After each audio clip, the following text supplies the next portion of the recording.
Welcome back to the Bassline podcast. This episode this week, we are actually on location at the Yeti. Don Morgan is playing in the front room, doing his indie dance party, and we're out back with Donald Barnes.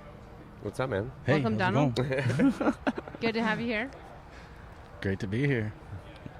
So let's talk about next Friday, this coming Friday. We're going to do the Halloween show, finally getting you out again. It's been a minute since we played together. I'm really excited about that. Yeah, how long has it been? Maybe about 3 or 4 months? It's was it's been longer It's than that. It's been over a year since you did that birthday party. Outbreak. No. Outbreak. Oh, you played Outbreak. that's That's right. right. Yeah, Holy you did. Yep. Wow. So, yes, probably 4 My or memory 5 is months. fading. Yeah. That's right. That's right. Are you dressing up? I don't know. You know, I've thought about a couple of costume ideas, but I think I'm going to keep it a surprise. Nice. We like surprises. No, I got some great ways to dress up that don't take a lot of effort, but they're good costumes. Nice. That's how I like That's to do the only it. way to do it. Yeah. I don't want to spend 2 months on a costume. Planning out your program, but The problem with Halloween costumes that I find is, like, if you're a girl, you have lots of options. Not and there's really. some really cool, for the most part. But when you're a guy, there's some really crappy ideas. And you really have to get more creative and do your own thing. And I normally just draw X's on my eyes and I'm myself dead. I usually just go the dressed up as I normally am and just go as an asshole. But That's That's fitting. basically That's what always my an option. costume. ditto. That's what I do. What I've been really wanting to do, though, is I want to find the rabbit head from the Misfits. Oh, we talked That about TV that. show, Yes, the Misfits, that that would be UK so TV show. creepy They and had, weird. it's just this rabbit awesome. in like Yeah. a tuxedo kind of dress up thing, carrying a golf club, killing people. I want that head. You I'm need still to do looking for that. it. I can't find it, but Just make It'll it. happen. It'll happen. We could. have you seen it? It's really nice. I couldn't make that. It's creepy as fuck. I think I actually know where a rabbit costume is. I think I can help you with that. Oh, really? Yeah, it's going to cost you, though. How much? I don't know. A lot. Let's I'll talk have to after look this. into it. I want to know. I want to It know. better Let's talk cost a after this. What are you going to play? Do you have any idea of, like, the direction you want to take for the show? What are you going to do? You know, I've actually been sort of buying tracks, and I've probably, for the last couple of weeks, Yeah. gotten a lot of fresh new music. Probably not new to anybody else, but it's definitely new to me. Right. Some new tracks that I've heard and picked up lately. So most of what I'm playing, I'll probably be playing for just like the first or second time. That's awesome. And scary. No, I love that. Yep. So, Justin and I were talking the other day about like how we research our music and found like we do it in completely different ways. How do you like to find tracks? So, you know, really for the most part, a lot of the music that I get, especially the new stuff that I get, comes from some kind of record share group or, you know, people that I know who have a label. And when they get promos, they'll sort of send them out to me and send them out to other people. So the toughest part about that is not sharing the tracks, because a lot of times you have to wait until they're released. And so I like just, you know, taking those tracks unheard and dropping a mix and seeing how it sounds. A lot of times you can't release that until the release date. So that's the toughest part about that. But the other way is I just sort of follow my artists, the artists that I like, the people who sort of inspire me. I follow them on Twitter, and I watch which artists they promote and which ones, you know, who they kind of put out there and who they're talking about. So that's really how I find everything out, unless, you know, like you guys throw something at me on Facebook or something. Right. Like, check this out. Yeah. So, or you hit me on Spotify. So Yeah, I'm pretty heavy on the Spotify anymore. That mixed with watching live events happen on the other side of the globe generally, and getting tracks through the community, and they know what things are being played. yeah. But yeah, Twitter, I wouldn't have even thought of it. Like, Yeah. That's a good point. I'm not a Twitterer. You're not a Twitterer. Twitter. Well, Wow. But that's the thing too. Like, you know, as you were talking about Spotify the other day, and he was like, you know, I've honed it in. I've liked about over 5,000 I have tracks. over 5,000 tracks that I've liked now. So he's built this algorithm with the Spotify algorithm to be more selective on what he likes. And of course, I've never put in that kind of time. But the same thing with Twitter, you got to be careful who you follow and for your suggestions and stuff. So yeah, Mostly that'd be a thing, too. Mostly you follow artists, though, not labels. Yeah, mostly artists, and they'll lead you to the labels, and they'll, you know, leave you kernels to sort of follow and find Right. new stuff. That's most of the things I follow are kind of, hey, look what somebody else has gotten into, and then I kind of find out that way. So. And then you find out them, then they say something, and then you follow down that trail. And who are some of the artists you're looking at right now? Wow, it's kind of hard to say because there's 5,000 of them. when you talk about new artists, there are just tons of new people and unestablished people, which is not necessarily a bad thing. But when I say follow artists, I try to stick to sort of like the artist who sort of inspired me when I first started to DJ and get into the music. Chocolate Puma.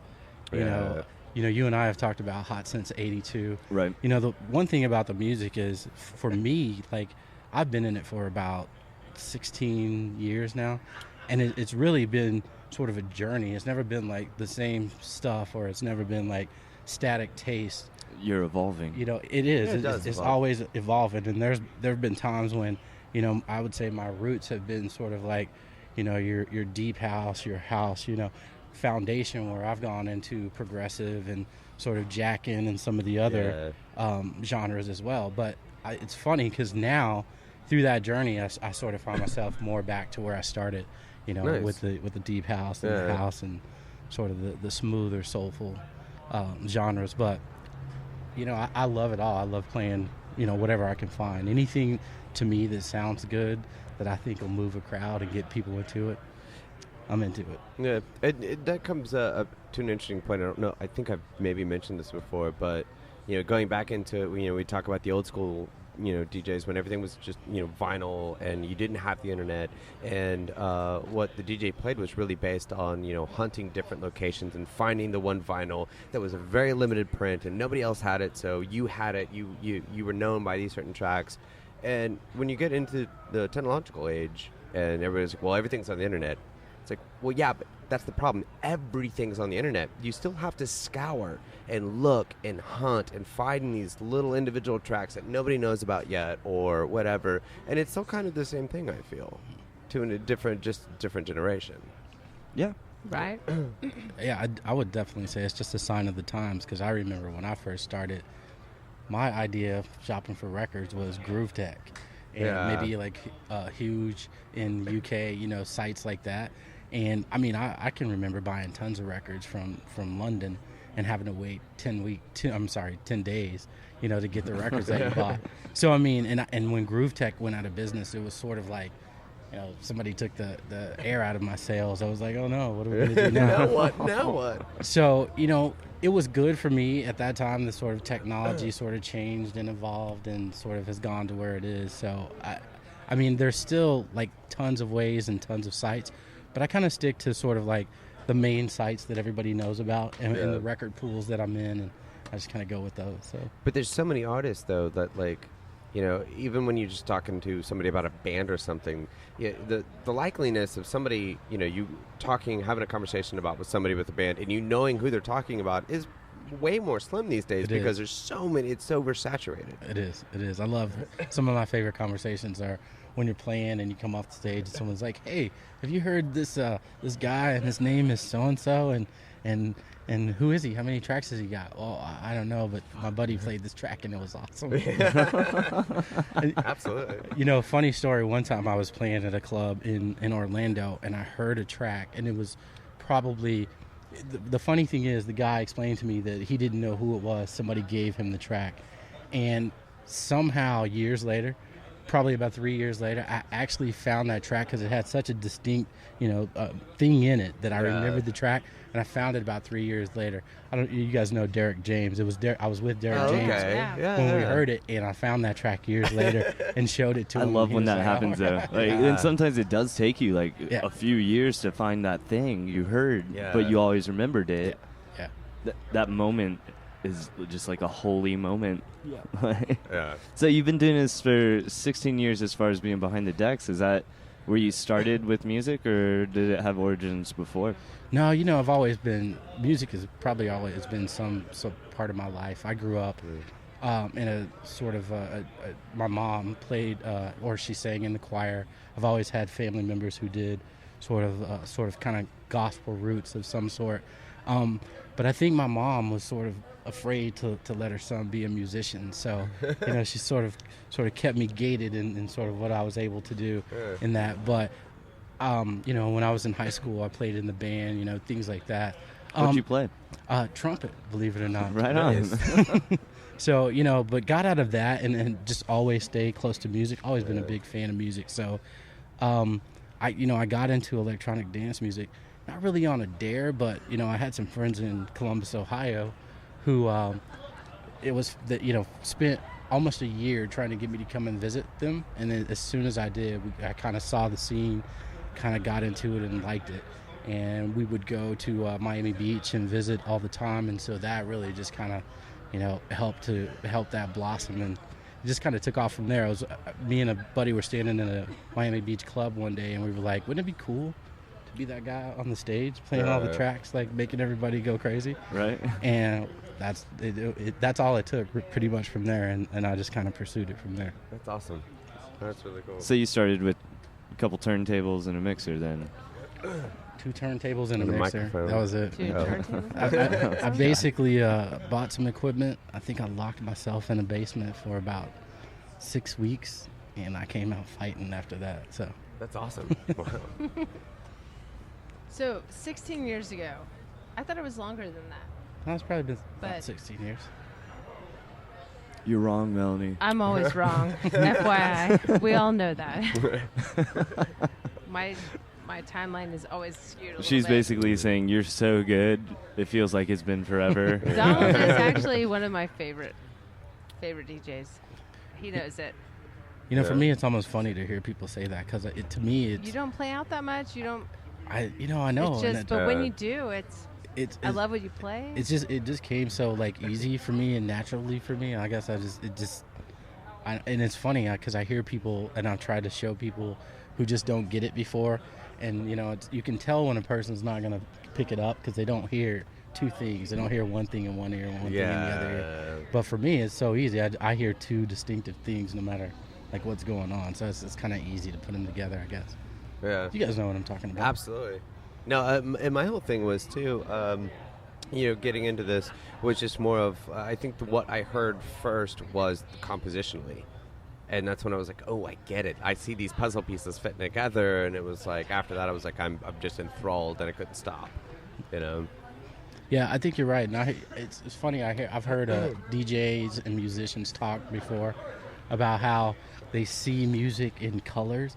I mean, I'm really jealous because I don't have that gift. I wish I did. But I mean, aesthetic. But the new technology really helps. Right. You can make it whatever color you want. Yeah. Right, so this is orange. Here we go. Yeah, that's really cool about it. I wish I could get into that mindset where really I saw music in color. Yeah. But to me, it really is more just about patterns and shapes and just fitting them together, more or less. Well, everybody sees things musical differently. I definitely see the emotion side.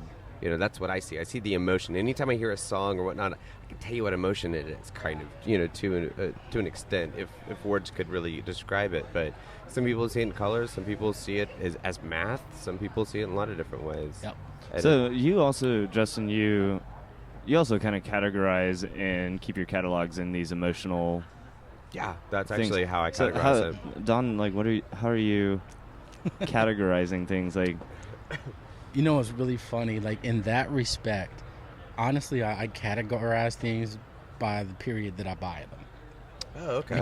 Because That I've makes tried, sense, I've tried to catalog in so many different ways before, and as I start going down a path, it gets so complicated and convoluted that I'm just like, you know what, I just got to throw. I bought these in August of 2014, so those are the tracks from that month. So. Well, that's what I tried trying to categorize them as more of the style, the genre. Then I'm like, but this could be this or this depending on when you play it and how you play it, and it's like, that's when I went into more the emotion side of things and said, this is this emotion.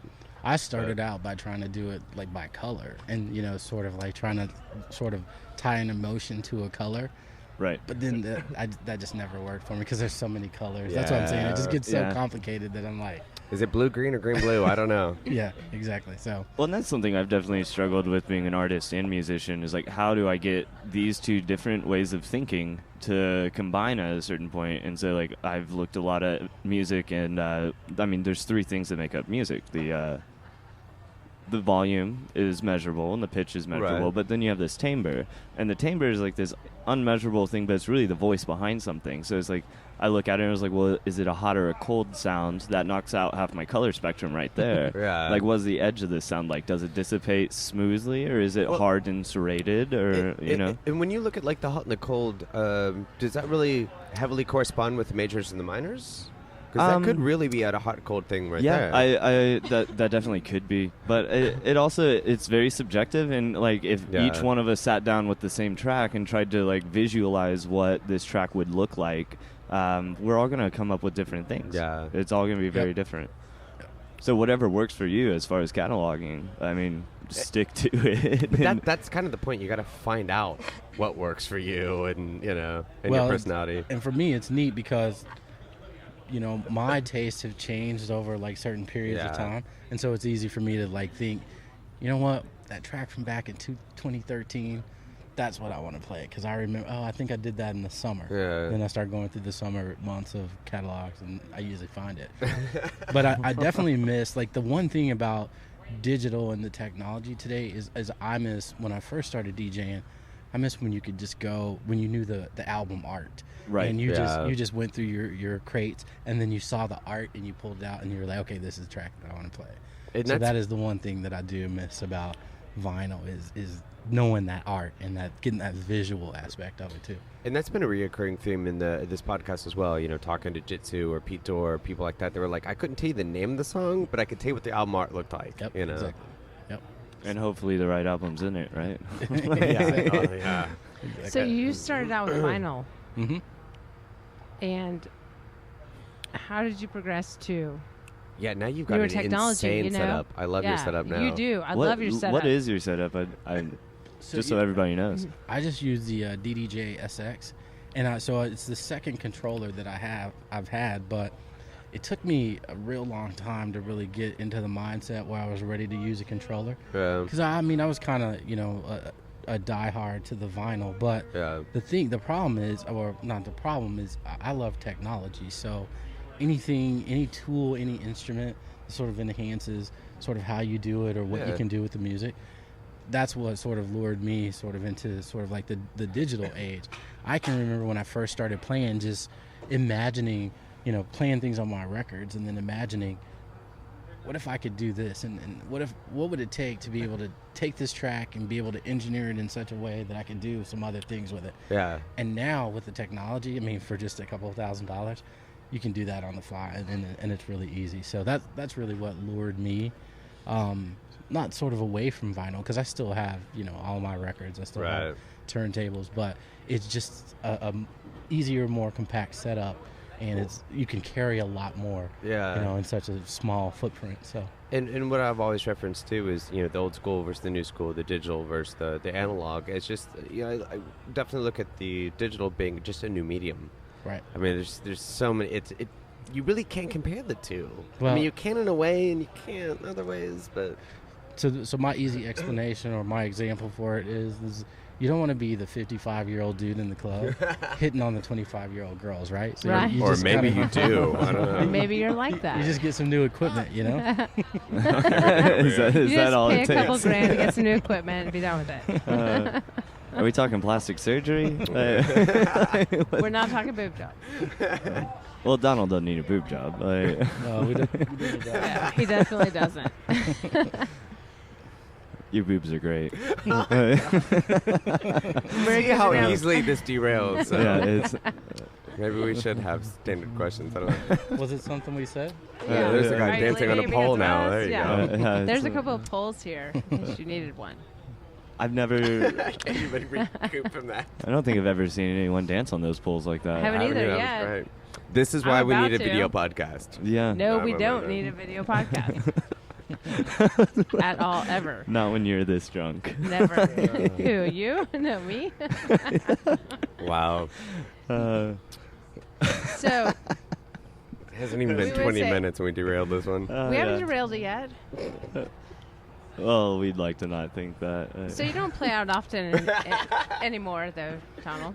No, not Just very often. Oh. Because, I mean, it really is to the point to where anytime I do reach out to you and you're like, yeah, I'll do it. I'm like, oh, awesome. And then I start telling people and they're like, you got Donald Barnes to come out and play? I and I'm agree. like, I know. yeah. What he said he'd do Like, it. well, oh we my have God. to be there now. Yeah. We'll show up for this. I mean, the thing is, I'm always open. It just I don't get an invitation that often. All right, Whatever. well, let's change That's that. bullshit, Yeah. Right. Donald. Yeah. We'll get you out. No, I mean, I will say, since we're at the Yeti, because this is the last time that I played somewhere, Right. this is probably the funnest place I've played in a long I time. love playing here, yeah. And I told people for a while after playing this, I was like, that was a blast because there were so many people I'd never seen before. Obviously, I mean, people of a younger, group demographic than I'm in, and it was what was fabulous to me was just to hear people interested in what I was playing. People who had never heard anything like that. People who had never heard of me, and especially watching people climb over the wall. That was really cool too. Yeah. That was a great night. That was a great night. Yeah. Climbing fences to see you play. How many people get to say they played those shows? Yeah, that was a lot of fun. Well, that was kind of the thing too.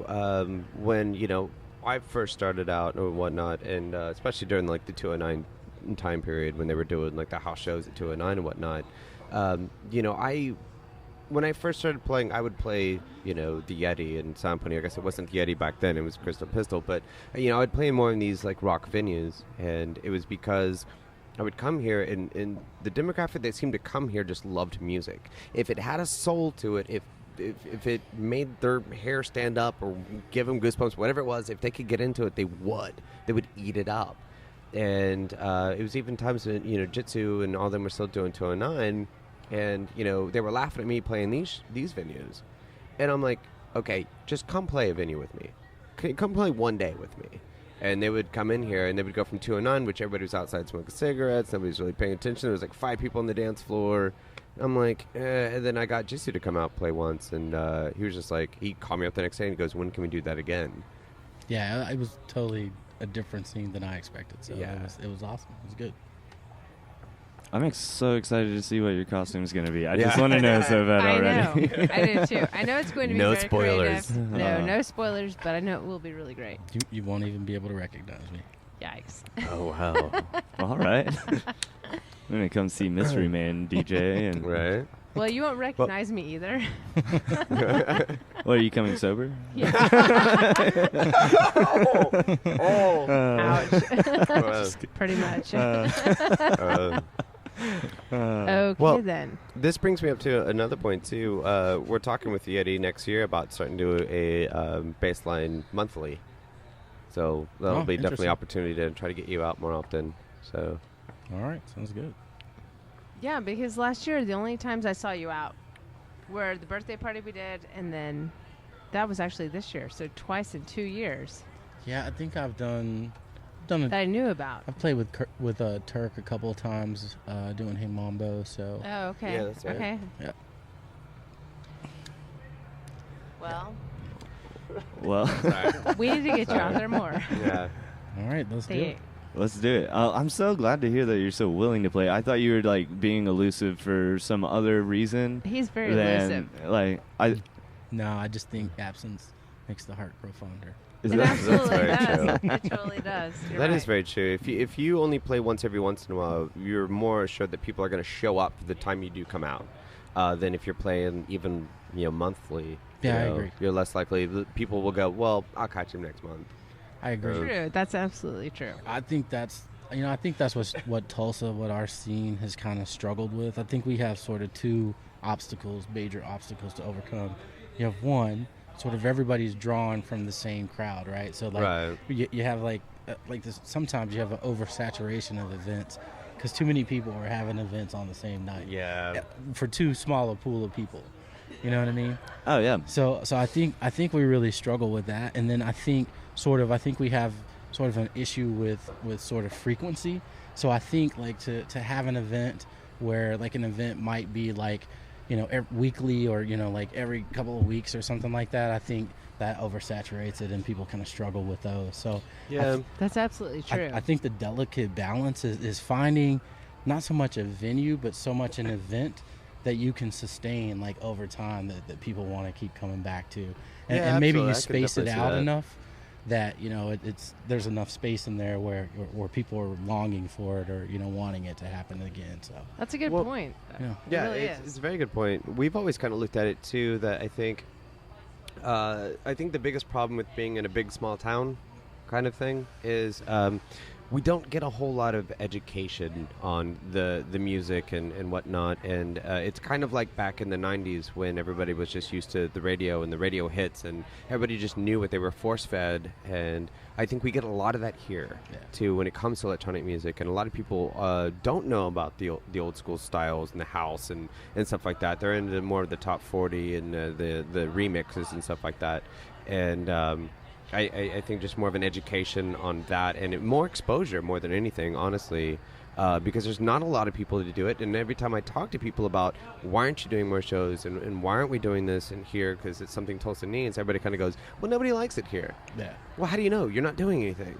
Yeah. You're not giving them the exposure that they need to go, oh, I like this too.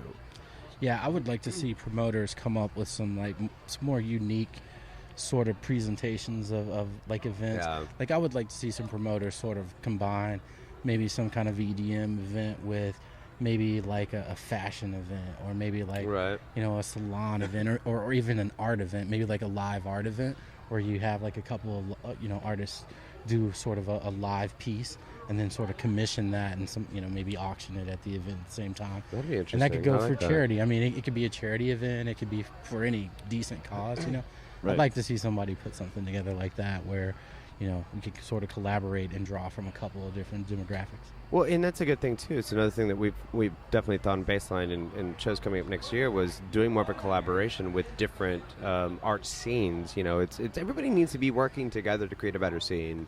And the other thoughts that we've had, even for our upcoming shows, is just doing stuff outside the venues. If we do stuff in weird places and random shows out even inside of like a normal venue, maybe we can get people's attention and draw them into something else.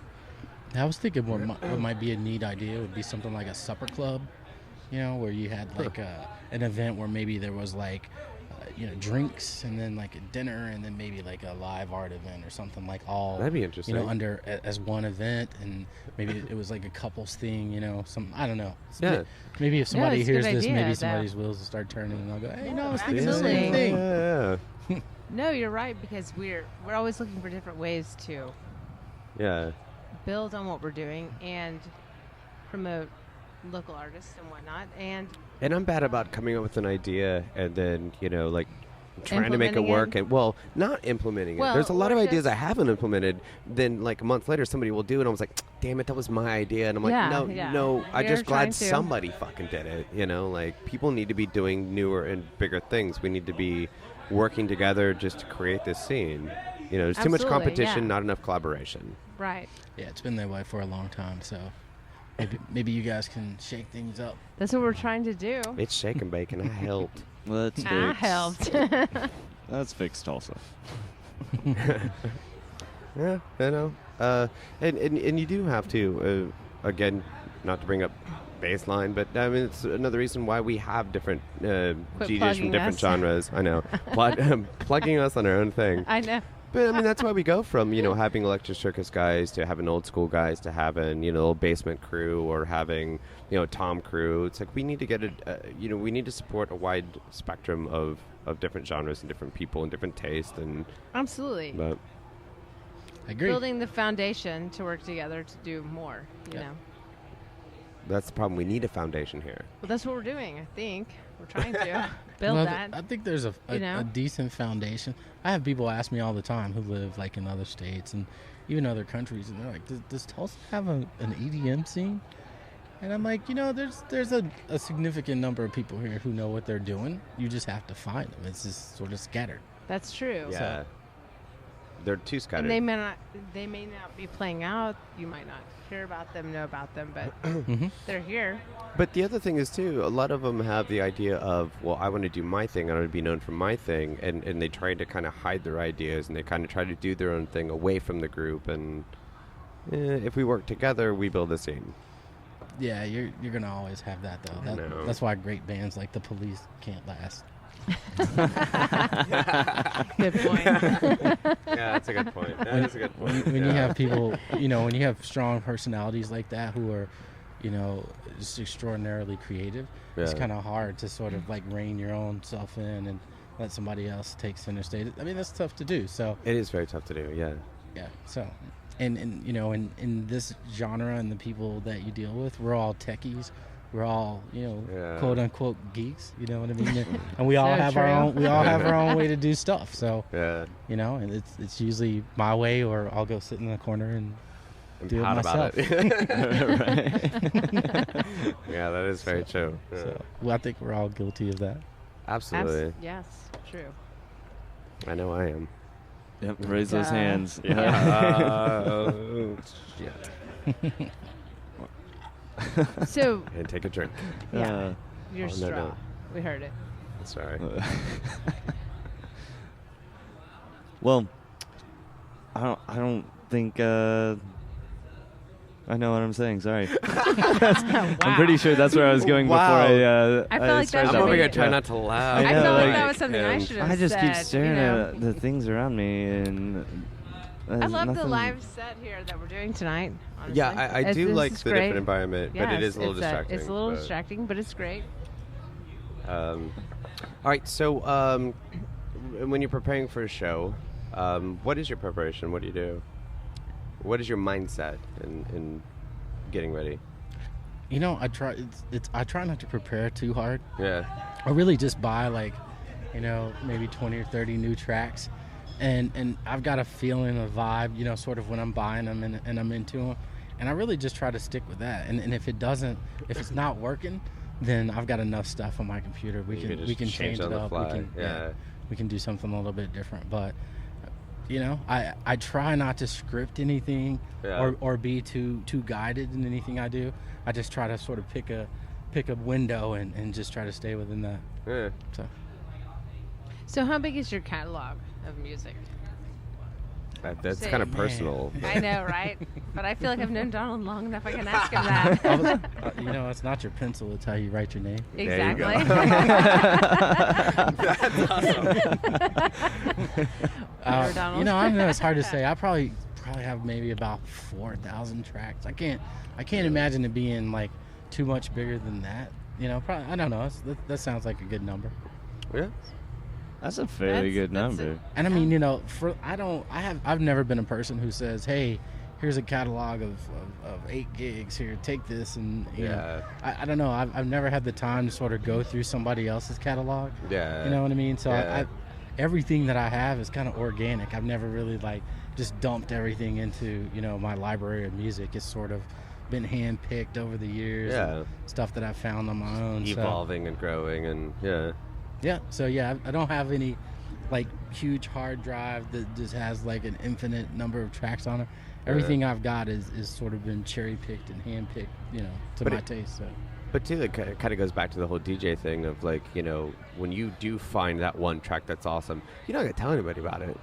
No, even if they ask, you're like, "Oh, it's that one song," No, I'm totally, I'm opposite of that, man. If I find a new track and I think I think it needs to be shared, then I'm the first person to share it. That's great. That's great. Yeah, that's why it's been released. That's why it's so. Yeah, that's what I was gonna say. That's why it's so tough for me with the record pool things, because I don't want to get in trouble because I want the records to keep flowing. But sometimes you find really, really good stuff in there, and you can't. You just want to tell everybody. Yeah. Yeah. So ask Jitsu. He'll tell you he's been served a couple of nice tracks before, and I'm told sure to he keep has. him on the down low for a while. So.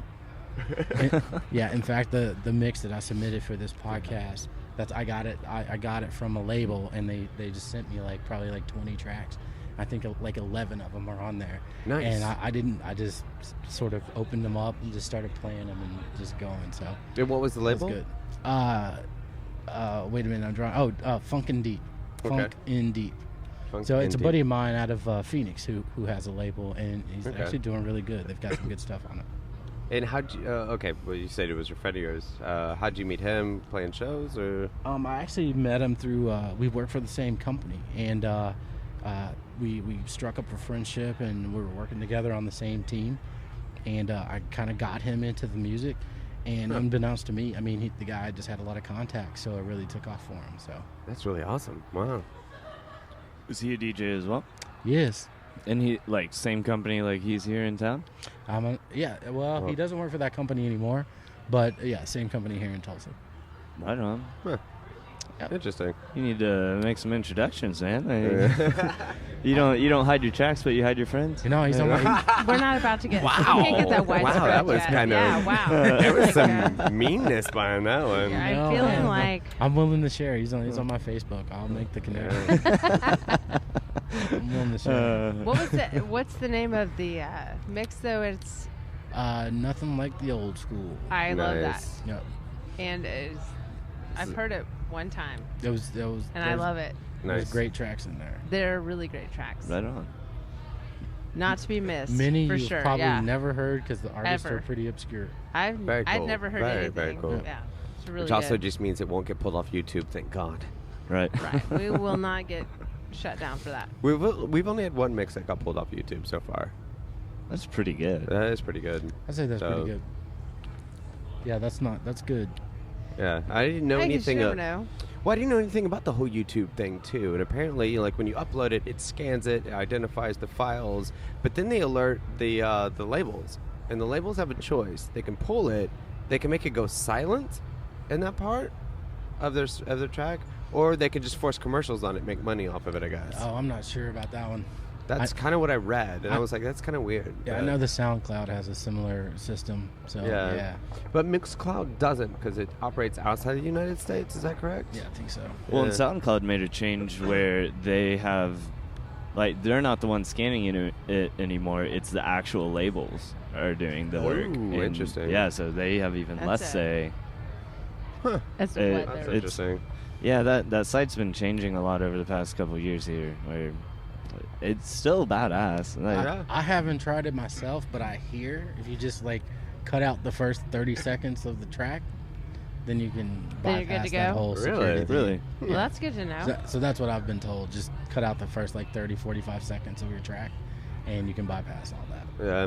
Well, I always kind of saw Mixcloud more as promoting your mixes, where SoundCloud is more for even just original guys, be it band or electronic music, kind of trying to support their stuff. But I'd say SoundCloud's more for the individual track, and Mixcloud's more the mix.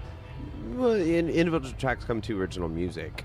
Not you can't support somebody else's track on there, but if you have an original track, then it has free reign on SoundCloud, which is great. Right. Interesting.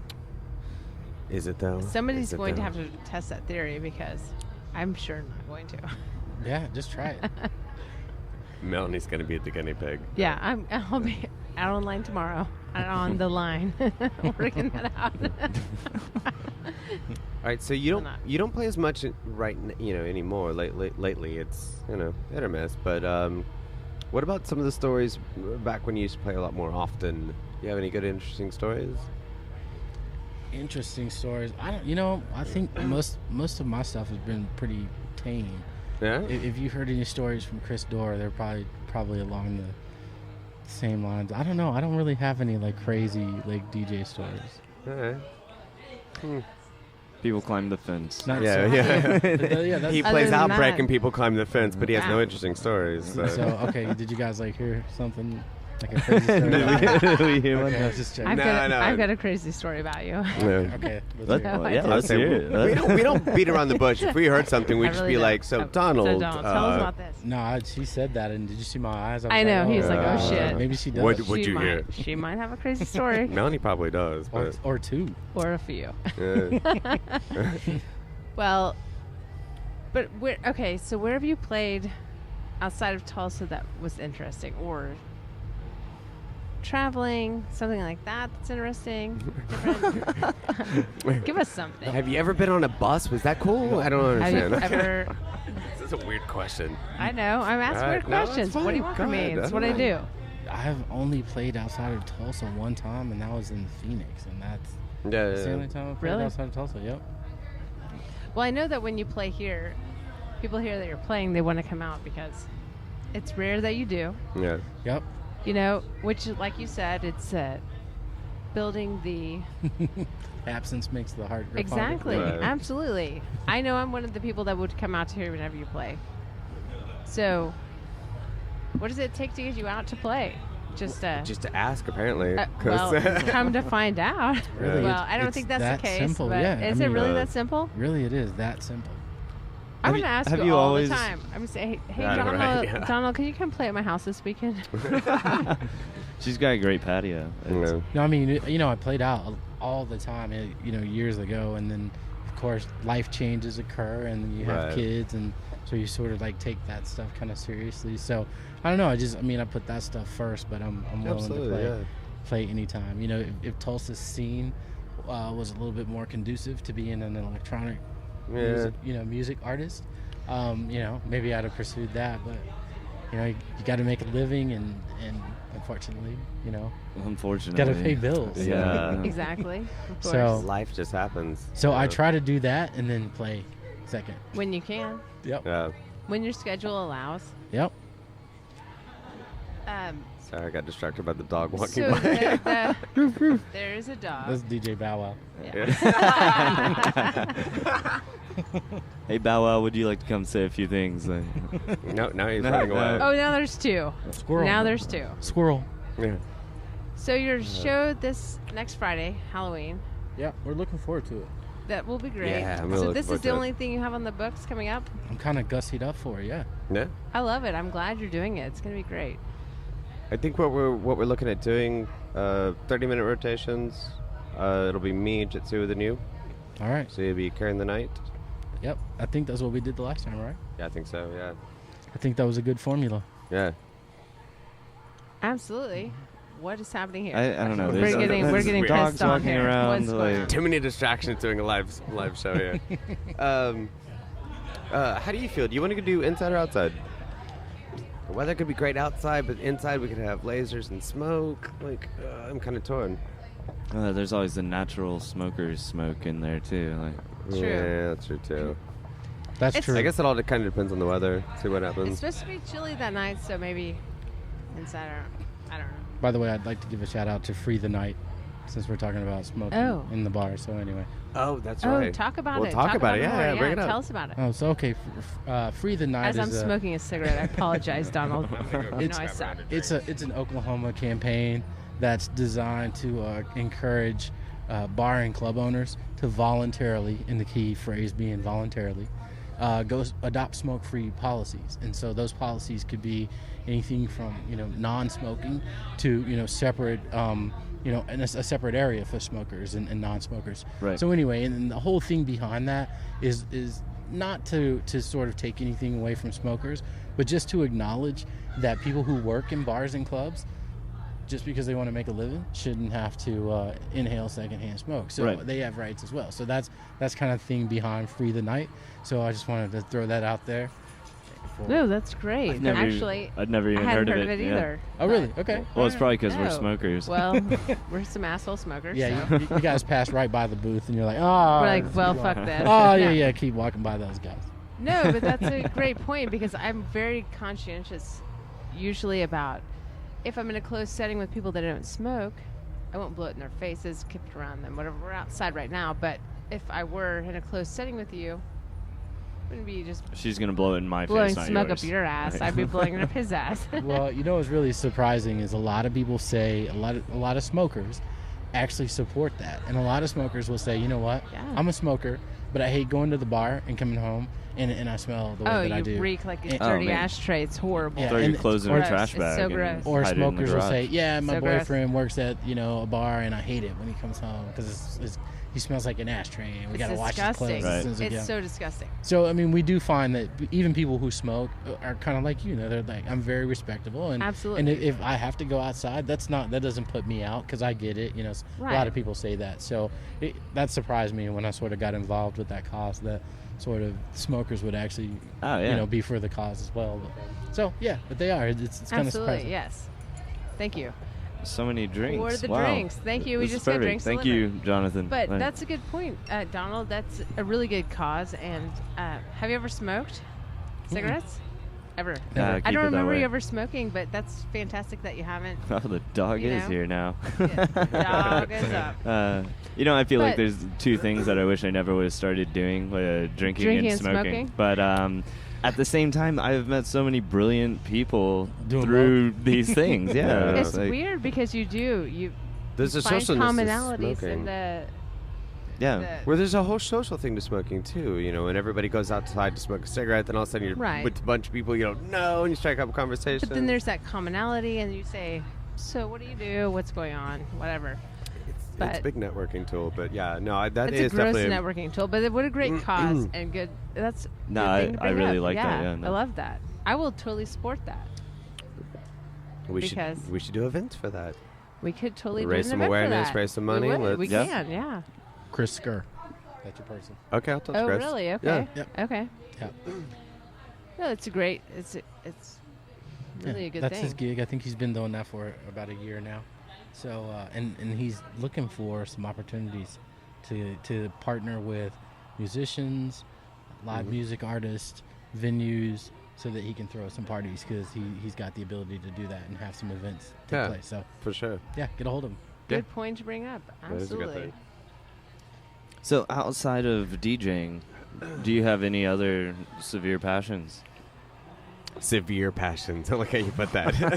If they're not severe, Not don't just tell us regular about- passions. We don't want to If know they're about your not tomato severe, plants or don't anything, tell but us. if you got Man, you know Don't what? tell I'm- us anything but severe passions. I really am just a normal Joe, man. I like video games and technology. Don't get me And, started on that because I you know I mean, love video games. That's how I got. I mean, that's how I'm into the music. I just the technology and I'm a geek. I mean, I like geeky things. So I'm just a normal Joe.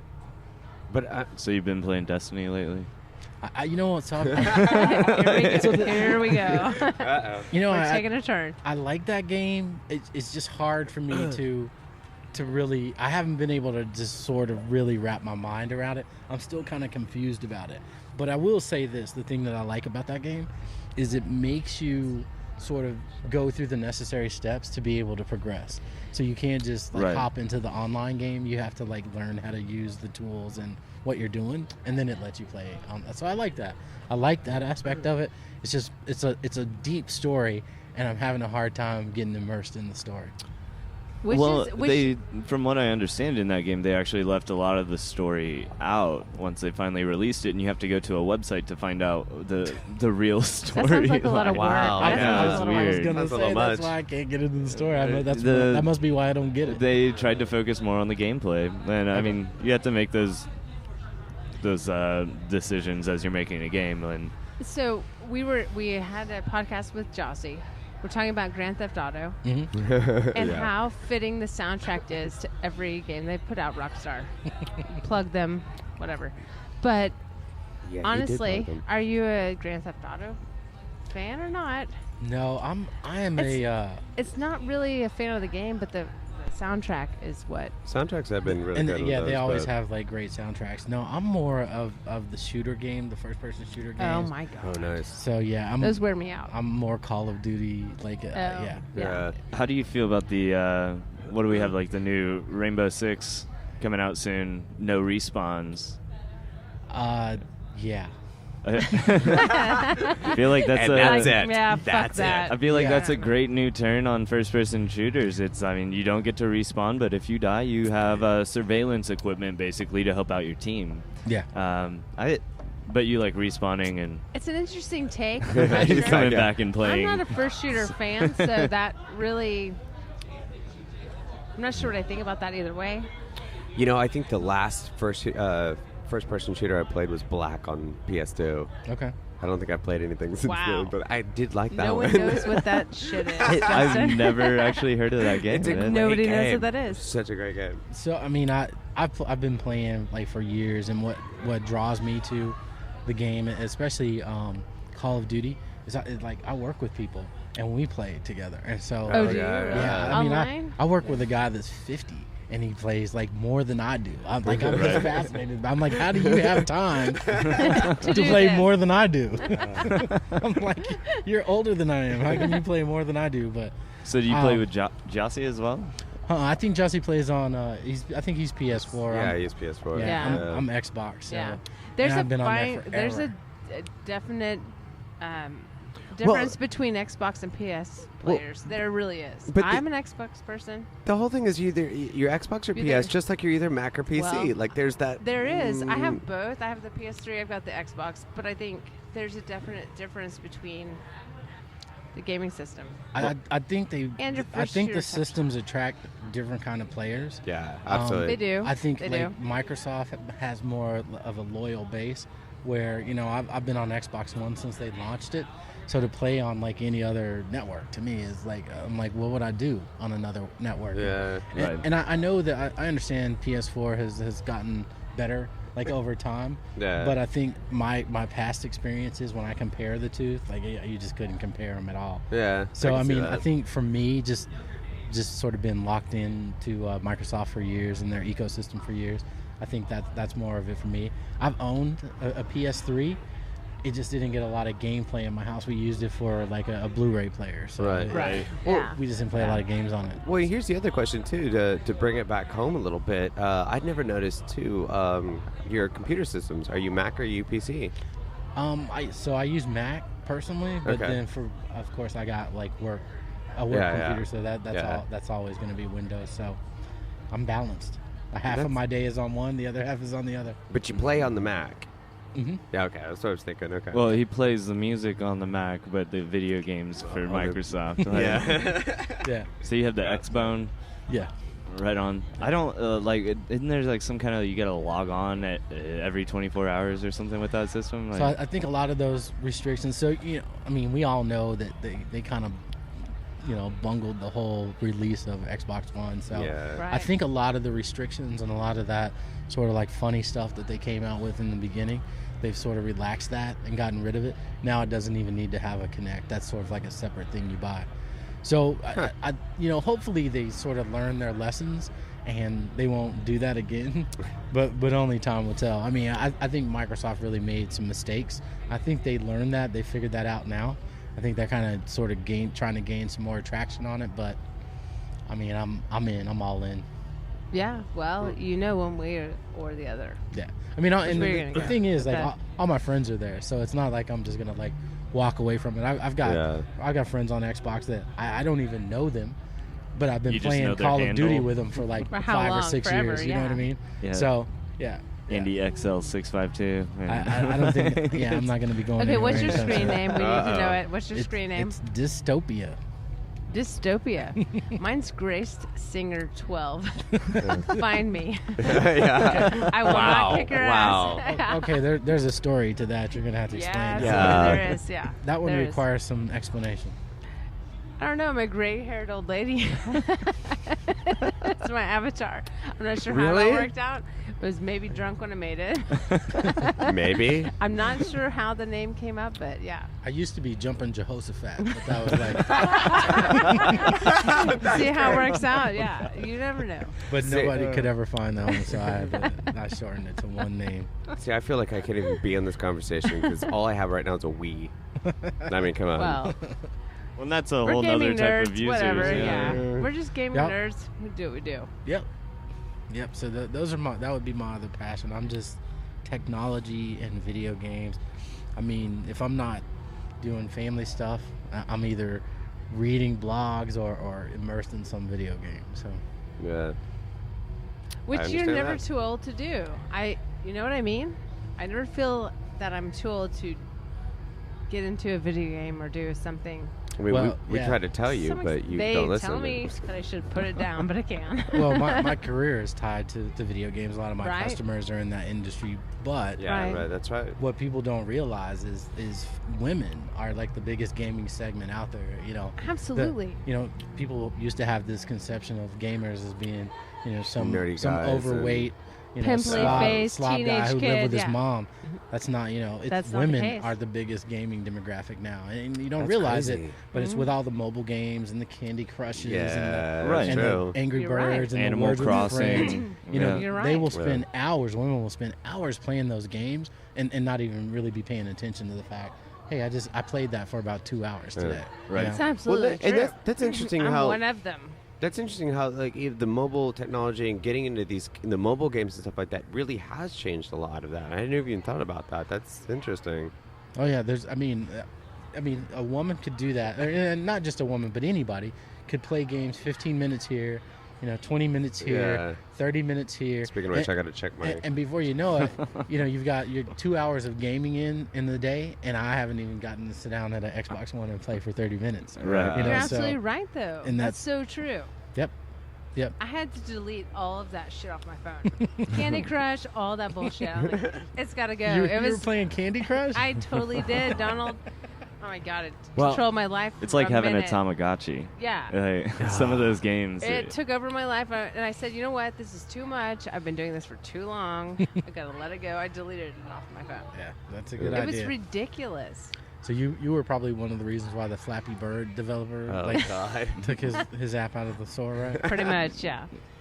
It's too addictive. When I paid 99 cents for Extra Lives, I thought I pushed it too far. But you know what? You shouldn't be ashamed of that either, because know. that's the industry today. It Everything is. has They're gone to pushing this. you to. Hey, we'll let you play the game free, Right. but if right. you really want to do good, Yeah. you got to Well, buy buy some coins. shit. That's been really interesting though, because It you'll is, run out of it is. lives or something, Yeah. and they're like, "Well, if you, can't want wait. more, You can't wait to play. You can't have to wait wait play. 24 hours, or you can pay Yeah. $49.95. Yeah. Right. Yeah. And the minute I paid 99 cents one time, I thought, you know what? Fuck this. I will be in debt for the rest of my life yeah, to my iTunes account. Yeah. Buying lives for Candy Crush? Are you fucking kidding me? I'm not doing this. It wasn't that great of a game. But I it would was be willing addicting. to spend money on, though. Yeah.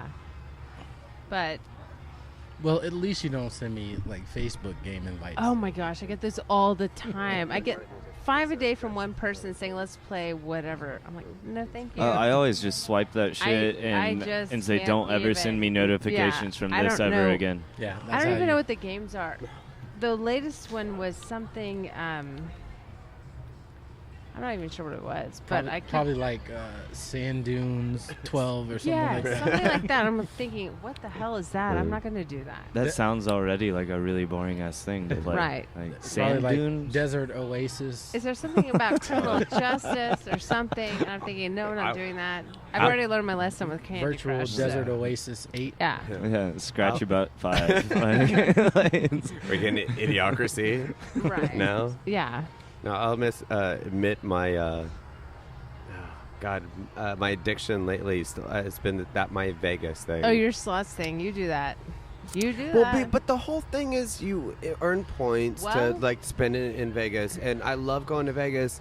So I haven't done it yet. I've heard a lot of people say it's fine, you can spend them, do it, whatnot. I have over 1 million points right now. You play And a lot. We're You going play a lot. we're going in January to No, Vegas. I understand that. I gamify everything. I gamify fitness.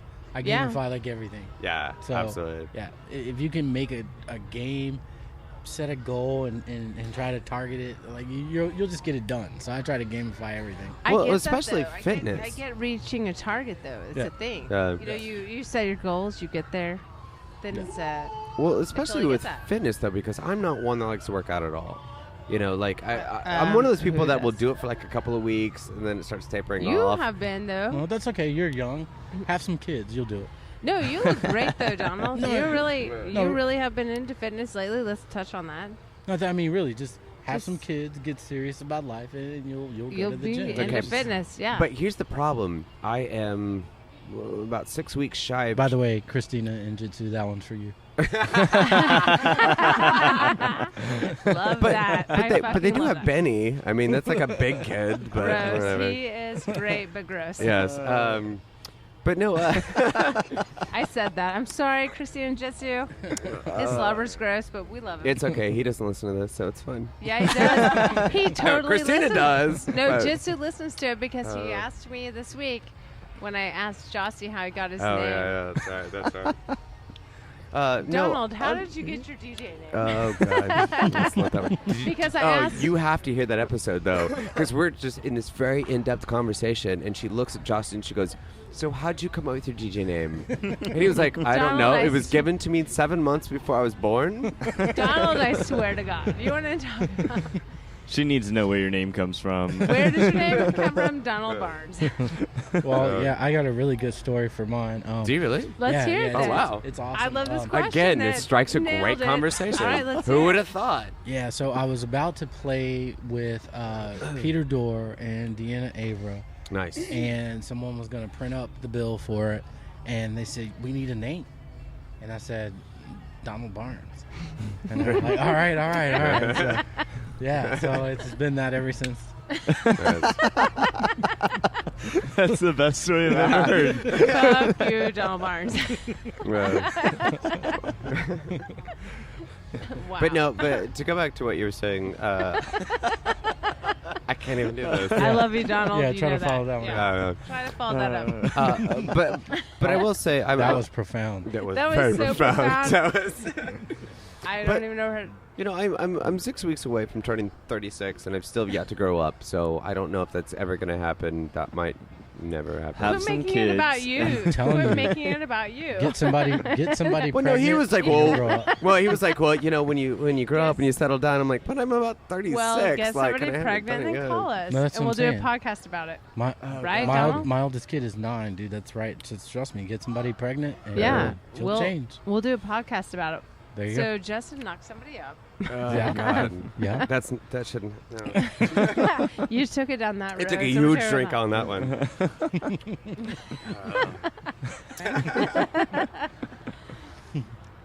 But yeah, no, I don't know. I've always just kind of ridden this whole I'm never growing up thing, and I don't know if I ever will. I don't know. Well, we all think that way in a sense, I guess. You know, I feel like you do as well, in you a know, sense, Donald, because it's a state of mind. I mean, you balance it. You can have a state of mind where you're childish, but then you also have priorities and responsibilities. Absolutely. So you just do it. Which Yeah. I will say you've done really well, though. Thank you. Honestly, So your Well- oldest is 9? Is that so? Are you teaching them the ins and outs of turntables?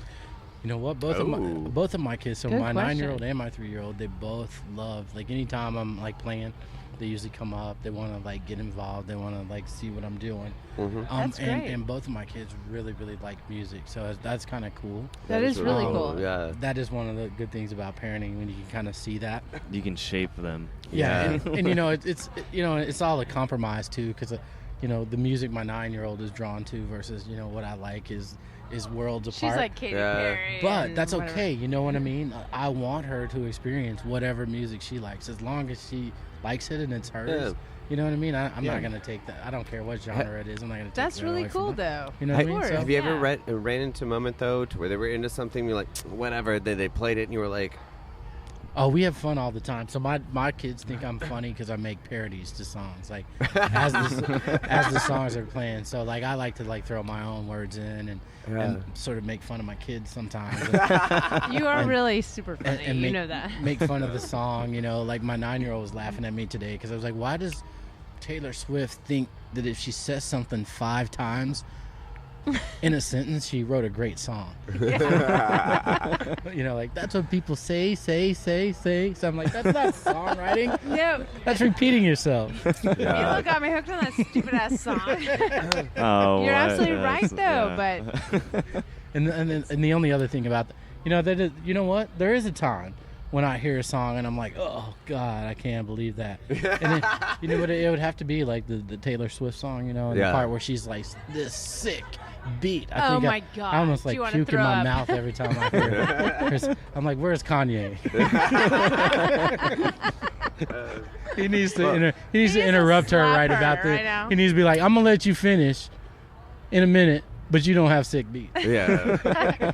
she just never had a sick beat in her life. Are you fucking Jesus. kidding me? No, maybe. Well, a beat you don't know that'll what make goes you behind sick. closed doors, but Well, but no, honestly,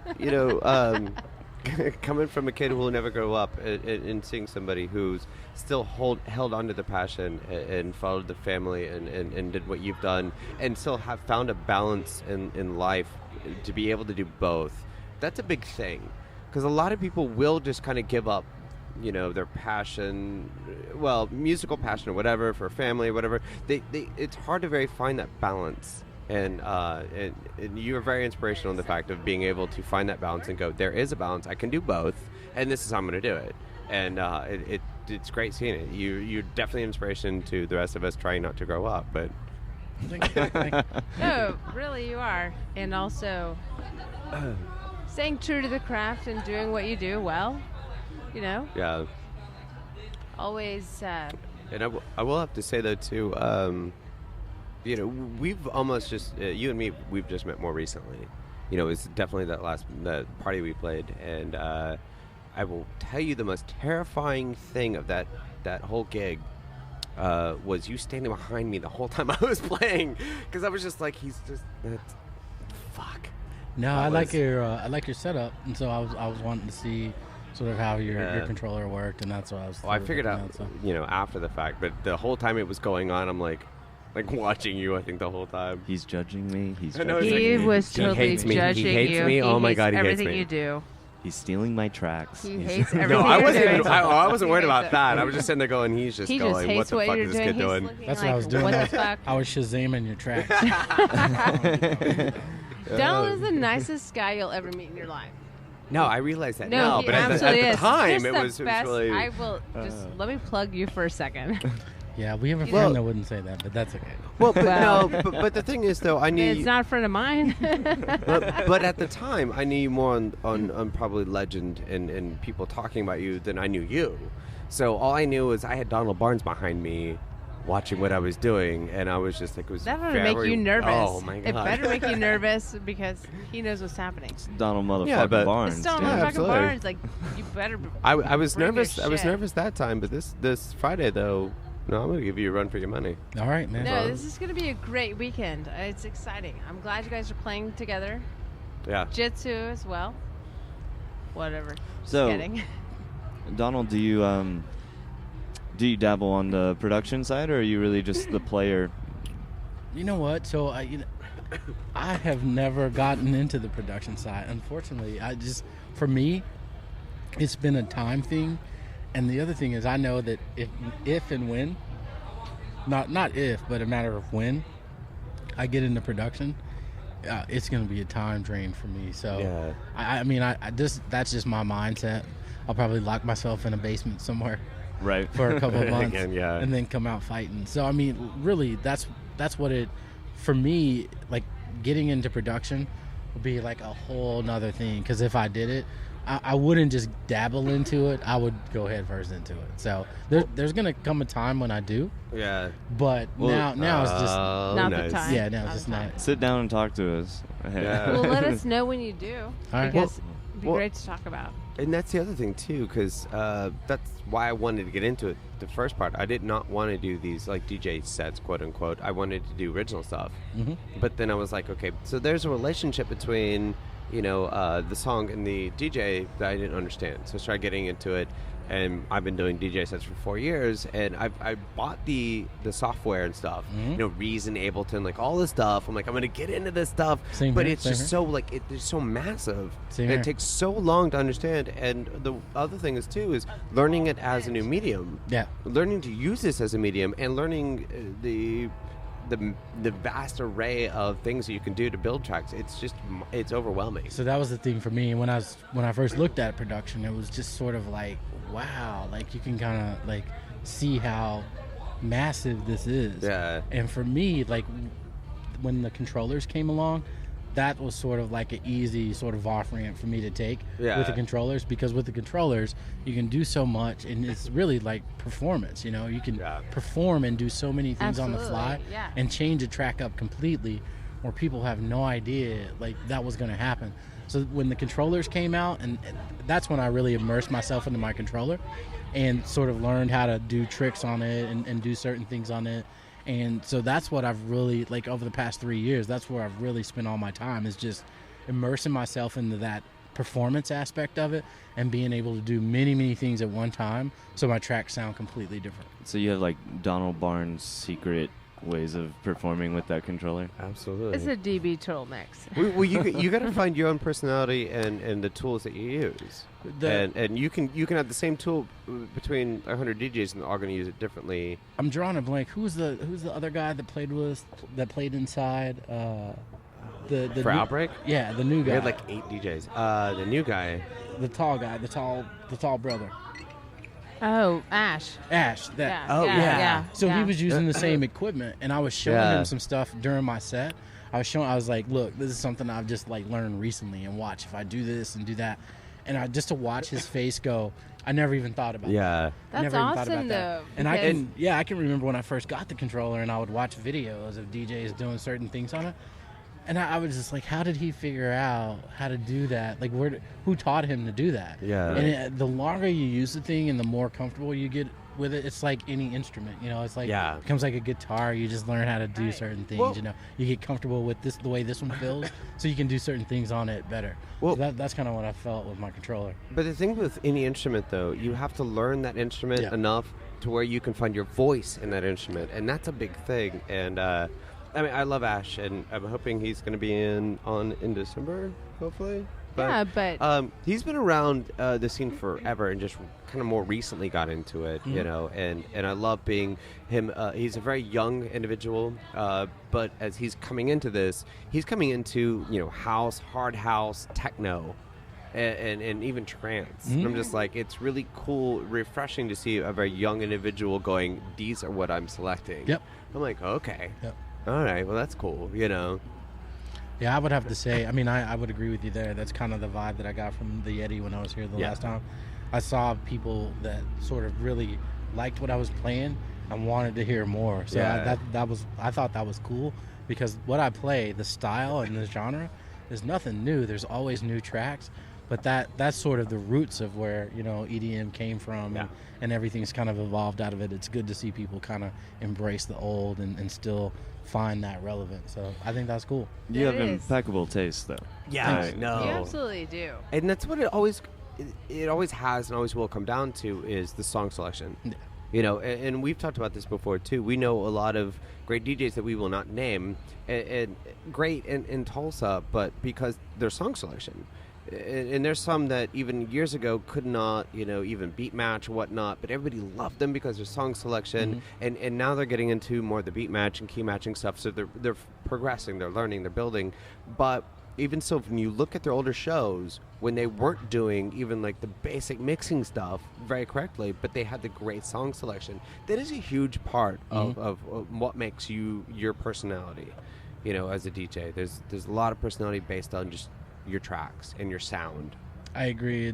It's about 80% good music and about 20% luck. Like your crowd that you get. Right. You know what I mean? Well, I go back to the whole Eddie Izzard thing. I don't know if you're familiar with him as a comedian. Eddie Izzard. Yeah, I'll send you a track, but but he was even making fun of the whole national anthem thing, and he goes, it's really 80% of how you look, only about 10% of what you say, and it like breaks it down to where it really becomes like it's what you say it, how you look, how you're doing it. Only really like 2% of what really you're saying. If you look good and you feel good when you're doing it, that's all people really even notice on a very artificial energy level. Yep. I would say that's your 20% luck. That's 10%. Yeah. That makes it the luck, man. If you're looking good while you're doing it and you're playing the right tracks, people love you. But what's amazing in being in the electronic industry is not taking the top 40 and not playing the tracks everybody wants to hear, but finding the tracks that that you could drop and drive people crazy with them, and they've never heard it before. And then to me it all starts like, good music is good music. It has a good if your music has a good foundation, right, it's timeless. It's good. It is timeless. You want to find the timeless tracks, and you want to try to stay away from like trendy things or trendy sounds. If you can just stick to that fundamental sound and good music, you can play with it in so many ways and keep the integrity of it. Right. I think that's where it starts. It's got to start with a good track and good music. But what is the integrity in its music? You know, and I've argued many times at the fact that there's like, I really think it comes down to the voice, be it musically or lyrically, whatever. There's a combination of a voice. There's a soul, a certain soul that goes into it, and there's a lot of songs written. You know, we dealt with like R&B and pop and stuff like that, which is all these songwriters just writing these songs based on key theory and composition theory and all this stuff, and so they know the recipe of how to build a song that's going to get people to move a little bit. But there's the tracks that the people that don't necessarily fall more of a soul and put so much of themselves into it. And there is a difference when you hear a top 40 track versus somebody who's put a lot of soul into it.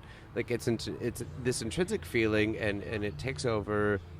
Yeah, anytime you have music that comes from the heart, Yeah, somebody somewhere is gonna feel it. So I mean, if you're putting your heart into, if you're a producer, you're putting your heart and your soul into it. Somebody somewhere is gonna feel that. That's good music, not just cookie cutter, you know, reproducing the same thing or based on this and trends. And so that's, to me, that's where it is. I get my foundation from like soul, R&B, gospel. Those are timeless musics. You know what I mean? Right. Like Of those aren't course, very trendy music at all. So when I find a track, it typically has some of those basic elements in it, and it just goes from there. So that's kind of where I start. And funny thing about me is, and I've been this way for years, I can probably hear about 20 to 30 seconds of a track, and that's really all I need to know to hear if it's a good track or not. Right. I mean, I may not like some of the, you know, the way the track goes here or there, or, you know, some elements of it. yeah. But you give me about a 30-second clip of a song, and I can tell you if it's a good track or not. And I'm the same way. When I scout for new tracks, I have my own things that I do when I'm scouting for new tracks, and especially if I know I'm coming up to a series of shows, I'll scout a lot of tracks. But I'm the same way. I can give a little bit, like, give me a few seconds. I'll jump to a certain point where I know like a certain point's going to be. But it really comes down to, for me, and I'm curious on what you look for, is, you know, first BPM. You know what I mean? I can tell in the BPM like what kind of track it's going to be. Mm-hmm. I'll listen to the sounds they use, the quality they use, and stuff like that. You know, before I will listen on further. When you're scouting new music and you're doing that and you're going, okay, hit. You know, is this a track I like? What do you listen for? Probably like the biggest thing for me is a melody, because if the track has a good melody, then I can probably find something that, you know, I can find a beat that melody will go with. Yeah. And so for me, that's the biggest thing. I'm looking at the melody, not so much as like a beat, or, I mean, I like tracks with certain beats, you know, that are a little bit more driving or sort of a deep sound. But to me, it's all about the melody. I'm listening to the melody. If I like the melody, then my imagination starts. That's what catches my imagination. I start running. The with melody is definitely, I would say, the part of this style of music that you take home with you. Mm-hmm. And so, I mean, it's so good to be riding your bike home or whatever, and you got that fucking jam in your head. Yeah. You're not remembering just like the beat. Yeah, you remember the melody. Well, it's an accumulation of every aspect. Wait, but you're not remembering the boots and pants. You're remembering that little. Yeah, that's the thing that holds up the melody. Exactly. You know, like, and puts it on a pedestal. Yeah, I'm gonna get another round. Keep this going. Fantastic. Okay. We will keep it going. But you're right, though. It's whatever catches your attention is the thing that you're going to work with, as far as. Do you have like favorite melodies? Like, what if you had like a top 5 of melodies? No, I really don't. It's like, no, I couldn't even say that. You know, just anything that has a rhythm that I like. Mm-hmm. You know, then I'm like, hey, I can work with that. Let's go with that. So I want to hear more of that. So I skip, you know, a little bit further in, and I'm like, oh, that's interesting. Okay, I can play this. I can go with this track. Let's put that in the basket. let's put that in the cart. Do you classify yourself as a house? Like, what would you say? So I would main style. I would Right, I would if you wanna call definitely that, say yeah. my main style would be, I would have to say deep house, because Deep house? that's really kind of where my foundation was. It would be sort of in between deep house and house. I mean, and I've been known to play, because I like progressive a lot. And there was a time when I played a lot of progressive music. I mean, and I like that genre, but what I find with progressive tracks is you have this whole following that's sort of like into this real dark sort of like progressive thing. Right. And there was a time when I was interested in those tracks, but sort of my interest kind of waned, and I've kind of come back to sort of the deep roots and house foundation. Well, and the deep roots definitely have a lot of that gospel feel. It's a very spiritual filled version it's uplifting. of house. It's uplifting. It's not. is. It's different Right. from the dark kind of sinister. Like, I'm depressed. Where am I going with this? Right. Not that Right. there's anything wrong with it. There's a place for everything. It's just that too much was too much. I guess. Too much of one Yeah. thing is too much. Yeah. Well, yeah, Yeah. when you're immersing yourself in this kind of music, it will start to shape your psyche at a certain point, and you need to be careful that you're trying to build yourself in a way that you're It's going to constructive. enjoy yourself exactly. in life. And this dog is tapping my These ass. dogs are up our butts. What the fuck? But that's true. So moving forward, you would say now not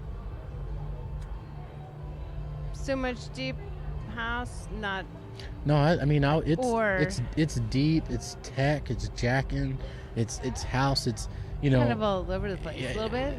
It's not really all over the place. I'd say that's still kind of comfortably in the same little zone. Yeah. They all have their unique qualities, but I'd say and it's, they're a hair different. Yeah, you yeah. know, it's the Right, same right. sounds, and like it's funny how like one little hi-hat change in your lineup is makes a it, different makes it style. tech, makes it tech yeah. and not jacking. Right, yeah, no, I Which mean, is like, true, you have right. swing in your hats on house music, but, like, with anything more techno or even, like, tech house, a lot of times it's very, like, regimented, computery, and, I mean, it takes years of listening to the music to really hear it.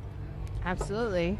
Yeah, I think True. the biggest influence for me is when I first started playing, I was playing with Peter Dorr, and then I was playing with Deanna and Deanna Avra and James Chambers at the same time, and then I was playing with Austin Lee at the same time, and all of us had such different styles of the music that we play. But if you went through our crates, there was a lot of overlap. You know what I mean? Oh, Right. So when we would play together, it would sort of be like for 30 or 40 minutes, you might get this, goth kind of style, and then it might go to progressive, and then Yeah. it might go into deep house, and then it might be house, for 45 minutes. And then we'd start all over, through that kind of rotation. So I think, we usually drew really good crowds when we were doing that. And I think people liked seeing 4 different people that were so different in their styles, but could make it all mesh and come together. And I think people would be like, wow, how did they make that transition? And that's a whole nother Well- part of the art form. Right. Because Well- you didn't really even plan it to happen that way. Mm-mm. Really? No, we just Well- we just all played together. Yeah. And so, if I was getting ready to play and Pete was coming up after me, I knew exactly how to transition him into, Right, yeah. from what I was playing into one of my sets. And, he could do the same thing. Pete would say, hey, Donald's going to be playing in 2 tracks. I'm going to go from here to here because Yeah. I know he's probably going to play something like this. Or I'm going to play this because I'm going to totally fuck him up. But Well, yeah, Or that's was it another, Jitsu or something? But you know what I I think? feel like that Yeah, was just- you Pete. did say that. was it Pete? I feel Oh, like yeah. Oh He yeah, said- when he was like, when it was coming up, somebody I didn't like, I would play something that would fuck him up. well, Well, but we would do that as a joke, just to test each other. Right. But it was always still seamless. It was like, we'd still pull it off. So well, that does bring up another point too. Of there's a lot of people that try to homogenize a night. Towards like, oh, it's just gonna be house DJs, or it's just gonna be drum and bass DJs, or it's gonna be something. I've always loved doing it to where we have somebody different each time. I mean, it's outbreak and everything like that, but I think it's very interesting when the music changes every 45 minutes or an hour or whatever the set is. Like, I think that's a good thing. I think people I should agree. do that. I agree. Yep. Yep. I would agree with that. Nobody wants to hear wholeheartedly. the same beat throughout the Over night. and over and over. Right. Change Yeah, it up, mix it up.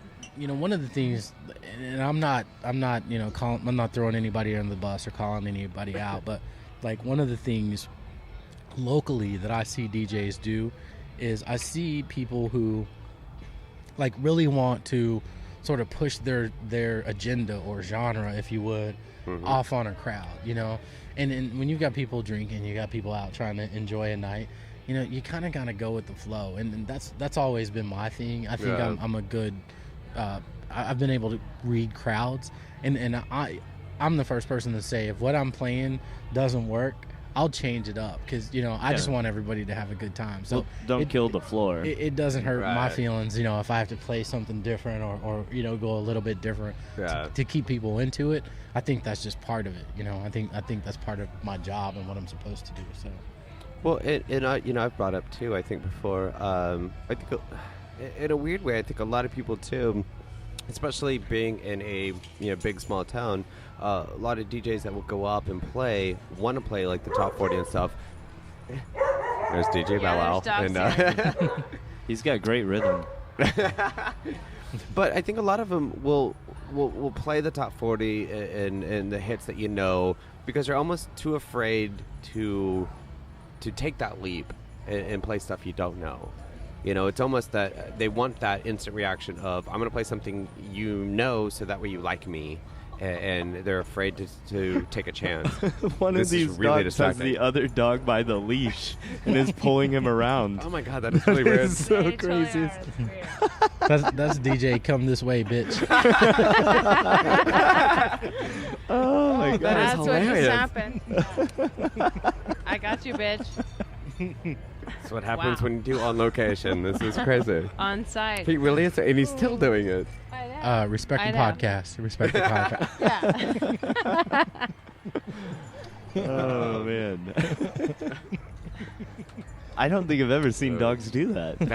It's the greatest dog moment. I have seen a YouTube video of a cat doing that to a dog, but I'm sure you have. because I go down that YouTube spiral. Yeah, Well, you do. if it says cat, you have to watch it. Shut up. Oh, wow. Shut up. I don't like you. Leash and cat and what? So have you shown you the new video with the cat and the... Stop it. We're on the podcast. How many We're times talking a about week cat do videos. you Google something related to cats? You know what's really funny is somebody at work not gives that me funny. shit about this because I'm always talking about cat videos and but the funny thing is I don't actually go looking for them. Shocking. There's so many people that I know that will actually post it or send them to me. That you don't even need to Google I don't even know how anymore. to. No, I don't. And so anytime I'm showing you something new, it's not because I went and looked for it. It's because somebody gave it to me. Are you sure? No. Exactly. Donald, what's your favorite cat video?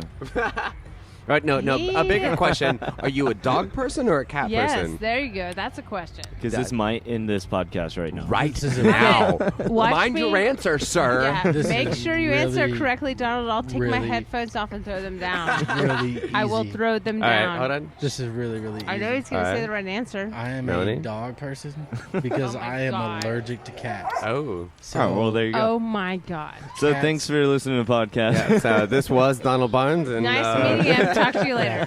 Okay. No, no, really. Good night. Next Friday, it'll be me and Jitsu. I'm and not fuck this only guy. throwing down my microphone, but my No, headset. I am all at highly once. allergic to cats, so that doesn't Really? work. People Yeah. say that. People say that, but it's not necessarily true. No, I love the fact that there's a dog fight going on behind us. This is going As on. that's going on in the background. Yeah, I'm the guy who could never date the girl with the cat because I was allergic to the cat. Oh, wow. Really? So This yeah. is, wow, this is getting aggressive. I like had to to- Oh, my God. I like to think that I have a lot of friends that are allergic to cats, but they come over to my place. My cat is very pristine. They don't have a reaction. Well, I'm allergic to cats, and I've got several, unfortunately. But, You're a weirdo. But I've gotten used to There's their that. dander, and that's the thing, Well, I too. A think lot of it that's does have to do with the dander, but... Yeah, you could. I hear that you could sort of like get used to it and build up a resistance to it, but We will never be. So you have dogs? I have a dog, What kind of dog? Weimaraner. Okay. Of course you do. Okay. And his name's DJ what? Why? That would be DJ Phoebe. Nice. DJ Phoebe. Yeah. She's not very smart. Well, she's a dog after all. The least smartest Ouch. dog I've ever owned. Really? Yeah. Does she eat weird things? Does poop feces count? Absolutely. Yeah, that would That's be a a weird weird- thing to eat. Yeah. That- If she's eating that, she's a fucking weirdo. That's what I said. That's exactly what I Just said. saying. I'm like, why can't you Who just would be do a that? damn dog Yeah. and just enjoy life without Yeah. eating poop? Yeah, why would you want to eat that? You fucking weirdo. But don't take her enjoyments away from her. You know? I mean, that's the Hey, thing. you got to find enjoyment in life, and sometimes the Or- most simplistic ways you can, and you just the point is that you have to find those things in life that just keep you going anywhere you can. As a dog, I disagree. Maybe there's As a a certain dog- kind of treat you can find. So do you for just her. call himself a dog? As a No, dog, As a no. dog, as a dog, you just need to just enjoy life and go with the DWG. flow. Yeah, Like, that's very true. If you got a good family as a dog, Oh, like now- how now hard there's a could new it be? dog. Why Just would you go with fuck the flow. that up? I don't know. Why would you fuck that up? And go and eat poop, right? Like, Right. that's Why would you stupid eat shit, shit? isn't it? Why would you eat shit if you have a good life? You know, I ask myself that all the time. I'm sure. I'm sure. I go to work, bust my ass, and buy Yeah. my dog this nice food, and she wants to eat Like, shit. why are you eating shit? Why are you eating shit? I buy you the $80 The food, best and you're eating food shit. You could eat, and you're Go eating figure. shit. No. She eats better than I do, but she prefers to eat shit. Yeah. It's a female dog, right? No. Go figure. Wow. I just brought down women's live like 50 Wow. years. Yeah, 50 we're getting years. so many negative Oh, comments on wow. this We episode. just lost I all our just women fucked viewers. that up. Well. Yeah. Well, all two of them. Yes, we lost them. So I had to say it. I'm just saying. All right, you're gonna have to win back those other two girls that listen Well, to Yeah. this podcast. Girls, the listen two up. girls that are still listening, Christina Girls, listen and up. And me. is that the I was two? gonna say my mom. I think she's the only other one that listens to this podcast. But Girls, listen up. I didn't mean that. well, I'm gonna try to rail this back into something serious. For somebody who's been playing for as long as you have and whatnot, where do you see the scene now, and where do you think it needs to go? Where do you think needs to happen in the scene to actually, I don't know, build a better foundation to create a better scene? Wow, I think that's like the $1 million question. Right. That's It why I really asked. is, That's yeah. why I asked. But You have the I $1 million mean- answer. I don't know that I don't know that anybody has the answer to that. I mean, really, for me, the music business is the music business. I Yeah. think there's room for like everybody. Absolutely. I mean, what I like is completely different from what somebody else likes. So I really do think there's like something out there for everybody. And I don't know that there should be like, a governor of where this music should go or where that music should go. I think it should just go and evolve into what it evolves in. And good always seems to stick around. If something is good, if something is solid and has a foundation, it's timeless. It seems to stick around. The trendy stuff seems to just kind of fade and dissipate, and then somebody dredges it up like 10 years later again. Well- So it's I don't know. I know everybody has an opinion and everybody has a thought on yeah. where they think it should go and how I don't know. I'm just kind of I'm like a birch. I'm kind of whimsical and kind of go with the flow. You know what I mean? I think it'll define itself. The shit kind of settles and the good stuff rises to the top. You know what I mean? So Well, but the problem I think that with the scene here is that I don't think there's enough people pushing for a foundation, and we just kind of go through washed out trends from the East and West Coast and everything. Like we've always been known as being in Middle America to getting things last and always kind of rehashing things that happened 4 years ago and whatnot, and I guess my whole thing is. I think I just lost it. We need to work on a core. Wow, you lost. No, you okay, totally no, lost it. no, but that's the thing. You really struck it on the head when you said that you talked about the different things working together and whatnot. And what I would say, I think, with Tulsa is we need that more than anything. We are very limited in what get exposed and what's big and whatnot. And I think that we have a limitation on the different genres and different styles. It's more of the top 40. It's more of the what's happening now. And as we've talked before on this podcast about so many fads have gone through. We can listen to happy hardcore up to dubstep to these days. These have been fads that have been based in house music, and a lot of people know the fads but don't know the basis. And I think that's a big thing that I think we need in Tulsa is building a better foundation of the basis, because no matter what, when dubstep leaves, when the next big thing leaves, it will always revert back to house music. Yep, I agree. How's it gonna leave? What? Did you say when it leaves here? Well, no, I mean, like, I you mean, know, as far as- dubstep is a fad. And I hate to say, anybody that likes Obviously. dubstep, I'm not talking shit about it, but I'm just No, saying, it is. but it is kind of one of those eccentric fads that, you know, spikes and then will leave. And I could see in the next couple of years it will pass through and another fad will come up. Just as popular as dubstep and take its place, but you know it's that revolving few years lead that we've always had. I mean, even as we say, I think if we could chart back from happy hardcore and find different fads that took its place and that something took its place and ended up into dubstep and ended up all this kind of stuff. Right. We've always had kind of a fad thing going on in the whole like almost pop R&B kind of style, you know. True. But one thing that hasn't peaked and gone away has been house music, and because that was the basis, that's where it all came from. Yeah, that was the foundation. Yeah, I think what you get as genres evolve and as people discover new genres, you get sort of new elements. You know what I mean? You get new elements to introduce to the old. So I mean, I like watching things come and go, because new things get introduced and then people start incorporating that into the old, you know, to the solid foundation. You utilize it in a different way. And yeah, and you know, I mean, there are certain genres that I'm not a fan of, but again, like, you know, you guys heard me say, there's something for everybody. absolutely. You know, and you can take something from that and learn something from it. yeah, there's and something to incorporate it in, be learned from everything. And it's about the evolution, you know what I mean? And so, I mean, rock and roll started out as blues, and then sort of like evolved into rock and roll, and then you got different genres of rock and roll, and then you got some pop, you got alternative, and everybody's sort of taken from that. Even pop artists today have elements of, like, you know, grunge and maybe another pop artist, and then you know, maybe this. So I mean, I think that's what you get out of the music. I think it just evolves, and it just makes it better. It's just like technology, you know, it's constantly changing and evolving, and every time someone makes something better, it opens the door for, like, the next thing, and it opens the door for the next thing, and That's you just such keep an going. excellent point, though. Yeah. It absolutely is. But I think the big point too that a lot of people overlook when it comes to, especially a lot of these newer fads, you know, be it dubstep or be it whatever it is for some reason right now it sparked at the right fucking time, and all these newer fads are getting younger generations into electronic music. Now it's become this whole thing. Like, you know, back in the day, you know, there was a lot of people that didn't listen to electronic music. A lot of people made fun of it, you know, and then we get into this thing to now the younger generations are more of like, because it has evolved, it's almost hybrid thing. You know, hybrid, you know, electronic and rock and roll.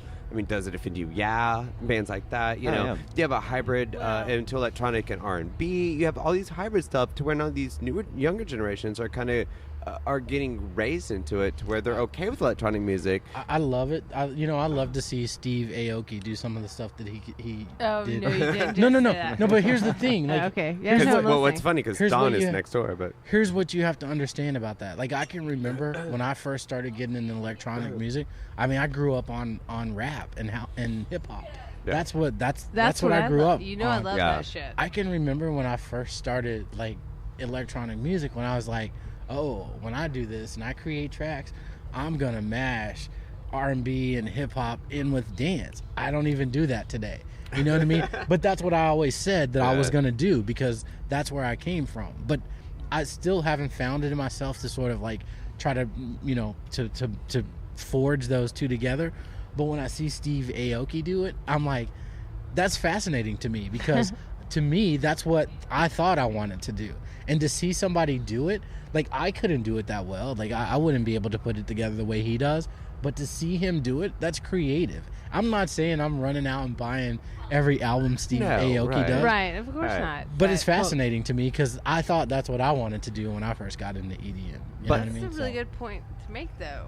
But the fascinating thing I Yeah. think about Steve Aoki the most with me, and I have seen him live and being in this genre, is he really brings. He's one of those that brings back more of the performance value to the music, you know. And everybody talks about, you know, how it's a lot of it's pre-recorded. Is there, you know, ghost mixers? Probably, I don't know.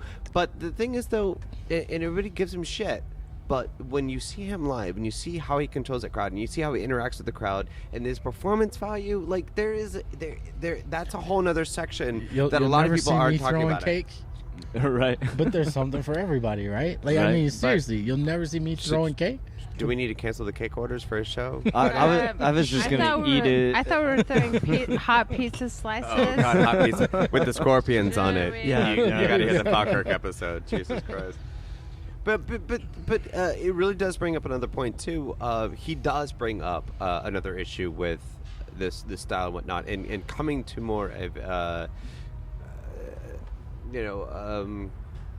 in the moment kind of stuff, like what's hot right now is he kind of took it a different direction. Mm-hmm. He did more of the performance value. Him and Dad Mouse, everybody working on more of the performance than anything, and that is something that a lot of people you forget about when you're a DJ, especially the old school DJs. As we've again brought up many times, I keep saying that, but it is a big point because you were a DJ, you were playing the stuff, you were supposed to not be noticed. If anybody noticed you, it's because you fucked up. And so now you're getting all these creative people getting in here and going, well, I don't want to just not be noticed. I want to be noticed. How do I bring more performance level to the art, our value of what we do? I mean, it's don't get me wrong. I'm not saying I run out and buy those tracks. Absolutely not. It's just fascinating to me, and I'm like, yeah, it's cool to see somebody did that, and that was their creative element. That's how they envision the music, and that's what they're presenting. I like that. I mean, anything different, anything new. I'm not saying that I like it. I just like, somebody else's take on it. Another artist's creative element to it. Yeah, the constant pushing of the boundaries. Yeah. Yep. And I mean, that's one of the things about, the music. There's so many ways to go, about this music. And you don't have to be famous. You don't have to be like super intelligent. I'm not saying, I'm just saying, you can create it. You'd be dumb as fuck, basically. I'm not going to figure anybody at this table, but no, I'm just saying you're the smartest person here. But. We're all geeks. Everybody that's sort of into this music. So we're doing this. Has some technical aptitude. So Well, and interesting to me with art and music, like a lot of people just look at it and are like, well, there's no rules to it.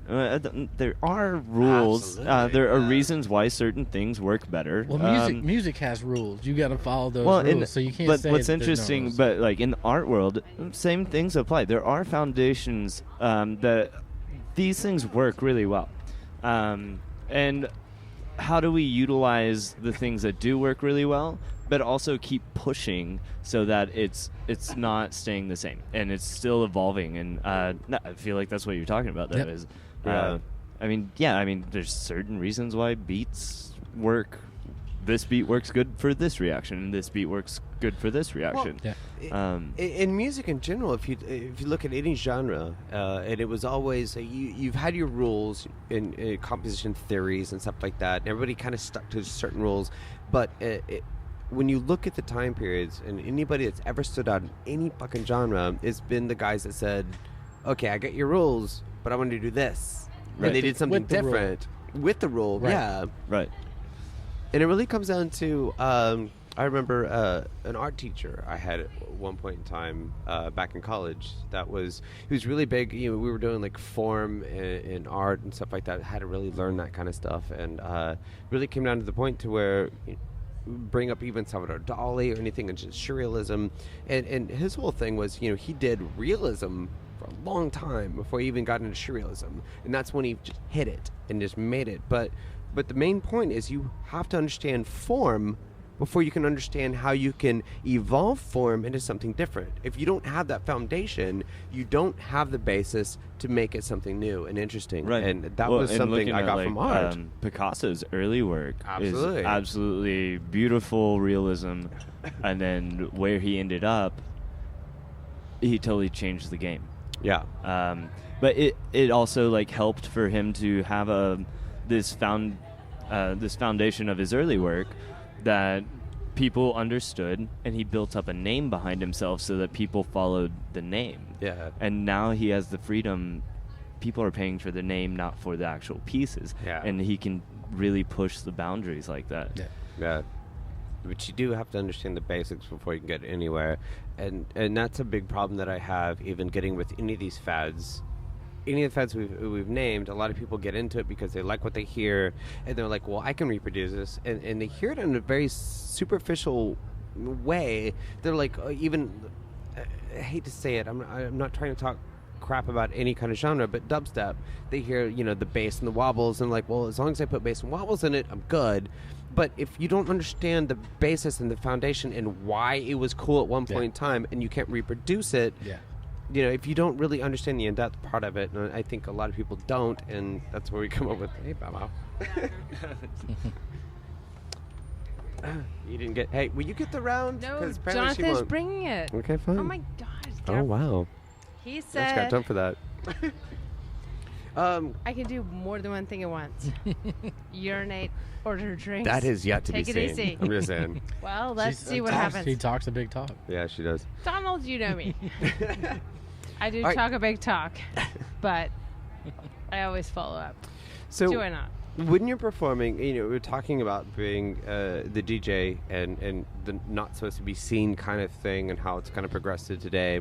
When you're performing, do you like to be noticed? Do you like to get attention? Or do you like to be kind of behind the scenes, behind the blanket, nobody notices kind of thing? Thank you, Melanie wins. I wouldn't necessarily say I do anything to like draw attention, but I think like I'm so in the zone that I'm really in the moment, and I'm going from track to track. Thank you. And whatever I'm thinking and whatever's in my head at that time. So I really it's not so much of I'm trying to be noticed. I'm just really in the zone when I'm mixing. You and Pete Dorr are two of my favorite people to watch when you guys play. You know what I mean? It's not just the music you're playing, but it's just watching you and your reaction to what you're playing, and your reaction to the crowd, and that whole cycle. It's amazing to watch. Thanks, man.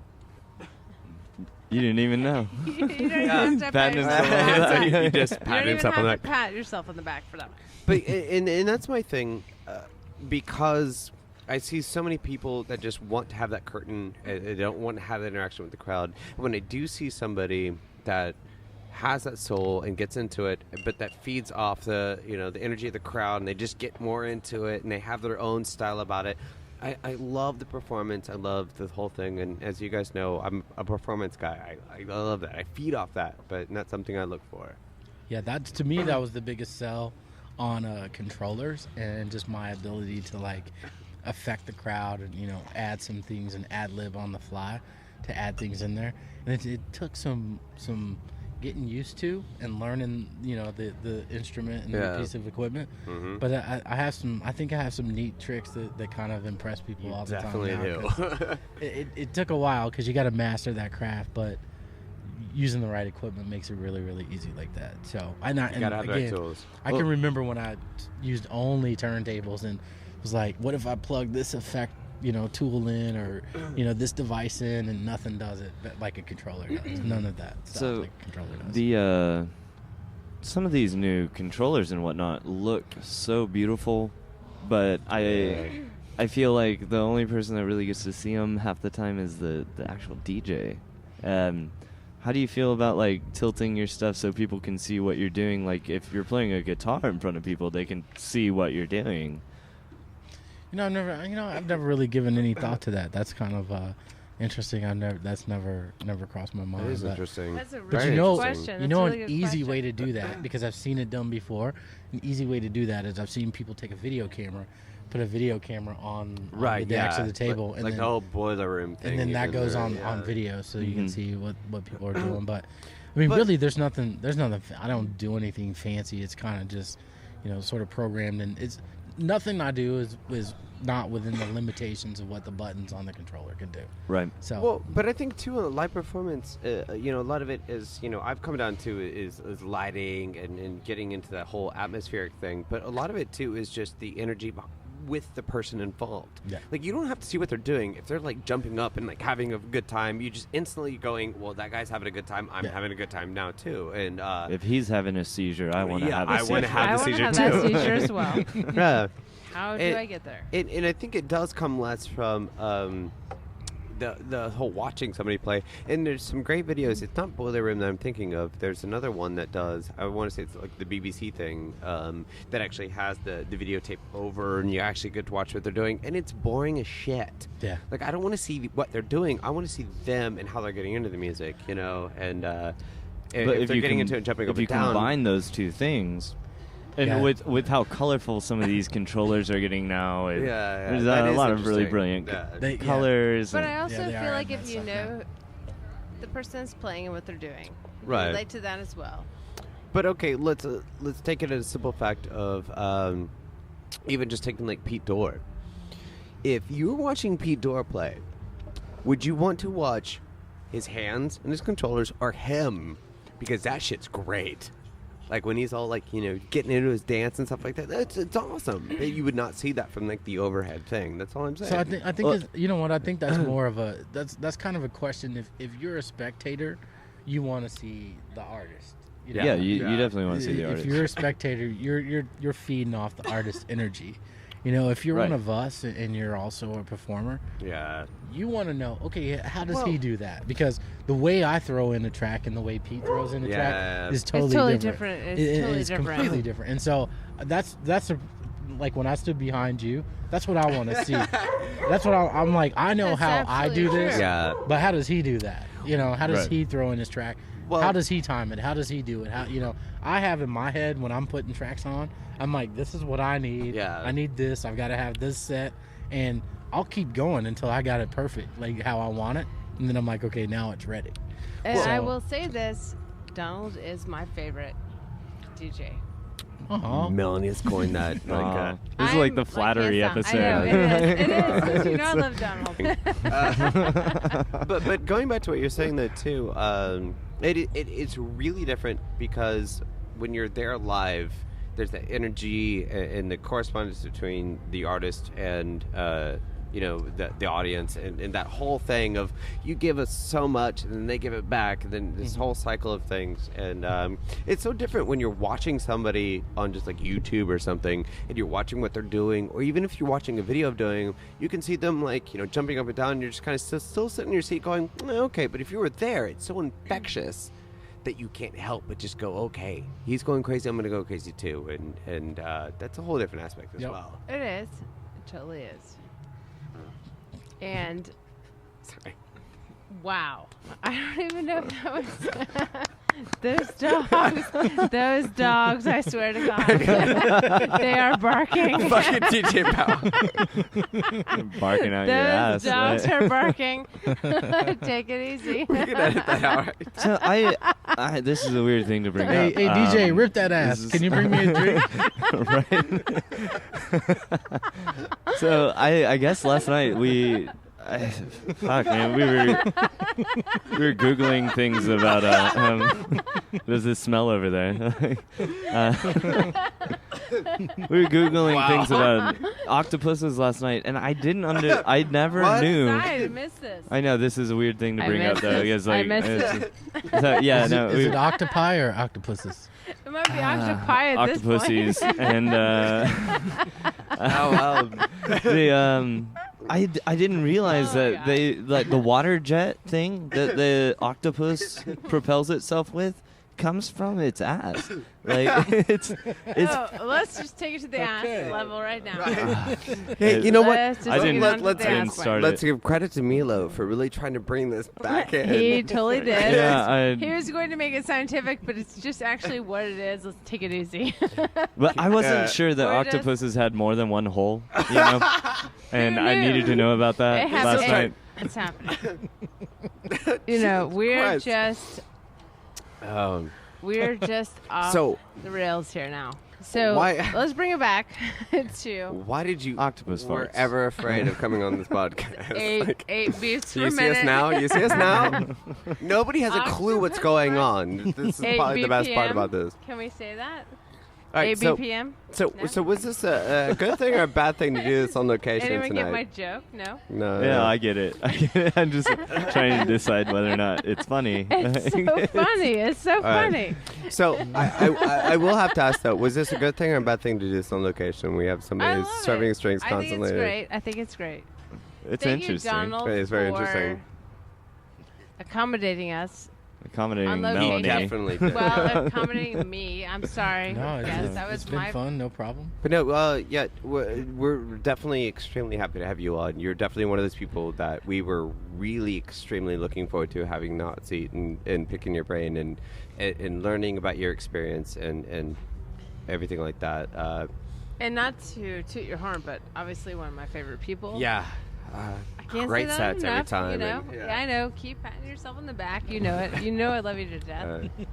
And so now that we know that you're just looking for people to drag you out, I will talk to Jonathan before we leave here tonight about the Bassline monthly, and you will have to be regular because I just love watching you perform. The way you put things together, your performance value, everything behind it, it's just always amazing to see you play. I'm really looking forward to playing with you on Friday. Awesome. Really shaking in my boots and doing the same thing. Well, let's promote the upcoming show All right. now. Plenty So- of good music. It should be sort of not too deep, but it should like fit in with Halloween really well. And I think you're gonna appreciate the fact that I got some good new Hot Since '82 stuff. Oh, right on. Nice. You know, I love I that. I haven't love I haven't heard Too. what he's been doing lately, so I'm excited to see. I can't wait to see Uh, it. I haven't seen you play out since Outbreak, so that's been, what, 6 months? Yep. Roughly? been a More or little bit. less, but I can't believe it's been that long. I can't That's believe it either. it It bullshit. has seems like- been really. Well, and the bad thing too is, being one of the people that put on this, and Bassline needs to take this over so I can have some more room to breathe. But there was so many we'll things. quit choking you out. Well, no. Well, but the whole thing, there was so much, doing this by myself, there's so much things going on at the same time that I was constantly having to, just be involved with everything and make sure everybody was going up at the right times. There was a lot of it that I missed because I was too involved. And your set was definitely not one of them, but there was a lot of things that I did miss that because I was always running we around. gotta get But somebody with like video in here. I Right? know. I know. we're actually, We do. I'm on that already. I so don't want that. Uh-oh. I don't want we, these to be. we've got Donald, we No, cannot no. be I mean for videoed. the show. for the come in. shows, yeah. Oh, Yeah, for we gotta the get somebody to shows, come for in and sure. video that. Yeah. For next Outbreak, we've got at least And a then you know couple what? of cameras in. We I need to think we put got those online. We need to like market that for Absolutely. like Yeah. $9.95. Which you will. You will Well- totally help us do. I Looking for some think. monetary gain now. Yeah. What we're working on is actually, I think, the Halloween show may be videotapes. Okay. Actually, I'm working on that right now. But we do have for next year not just more cameras, but drone cameras coming out, to getting nice. different footage and stuff like that. So we're really, obviously stepping into this as we've talked about Bassline. We're doing this as an audio podcast only right now. We're building into doing a video podcast, and actually instead of having DJs bring in sets, we'll actually do a podcast and then have them record a podcast, like in a boiler room kind of sense. Man, So we're going to continue to build, but the Halloween show will be, I think, recorded. Then after that, I think Outbreak next year will definitely be recorded with the drone too, as well. So we have different angles How and do we have stuff. drones?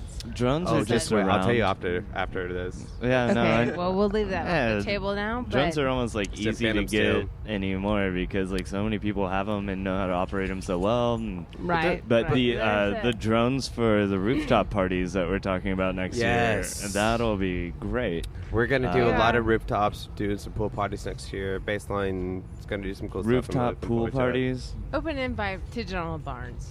All right. Donald Always. will be playing all of them. All of So, them. He Yeah. just needed an invitation. Come to find out. All right, but Come to let's- find He's out, always your available. mailbox, Yeah, your it's mailbox is going to going to be be full. very full. Yeah. Yeah. All right, so Let's do it. yeah, let's wrap it up? Let's wrap it up.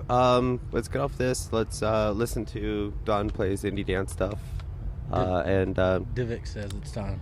Divik says it's time. I know we're Yeah, getting like it's this time. update. It's time. It is Postpone. We're gonna have, Um, we'll talk to Damon about those updates. Damon. I love it. Anyways, Thank again, you, Donald. thank you so much. I'm looking so forward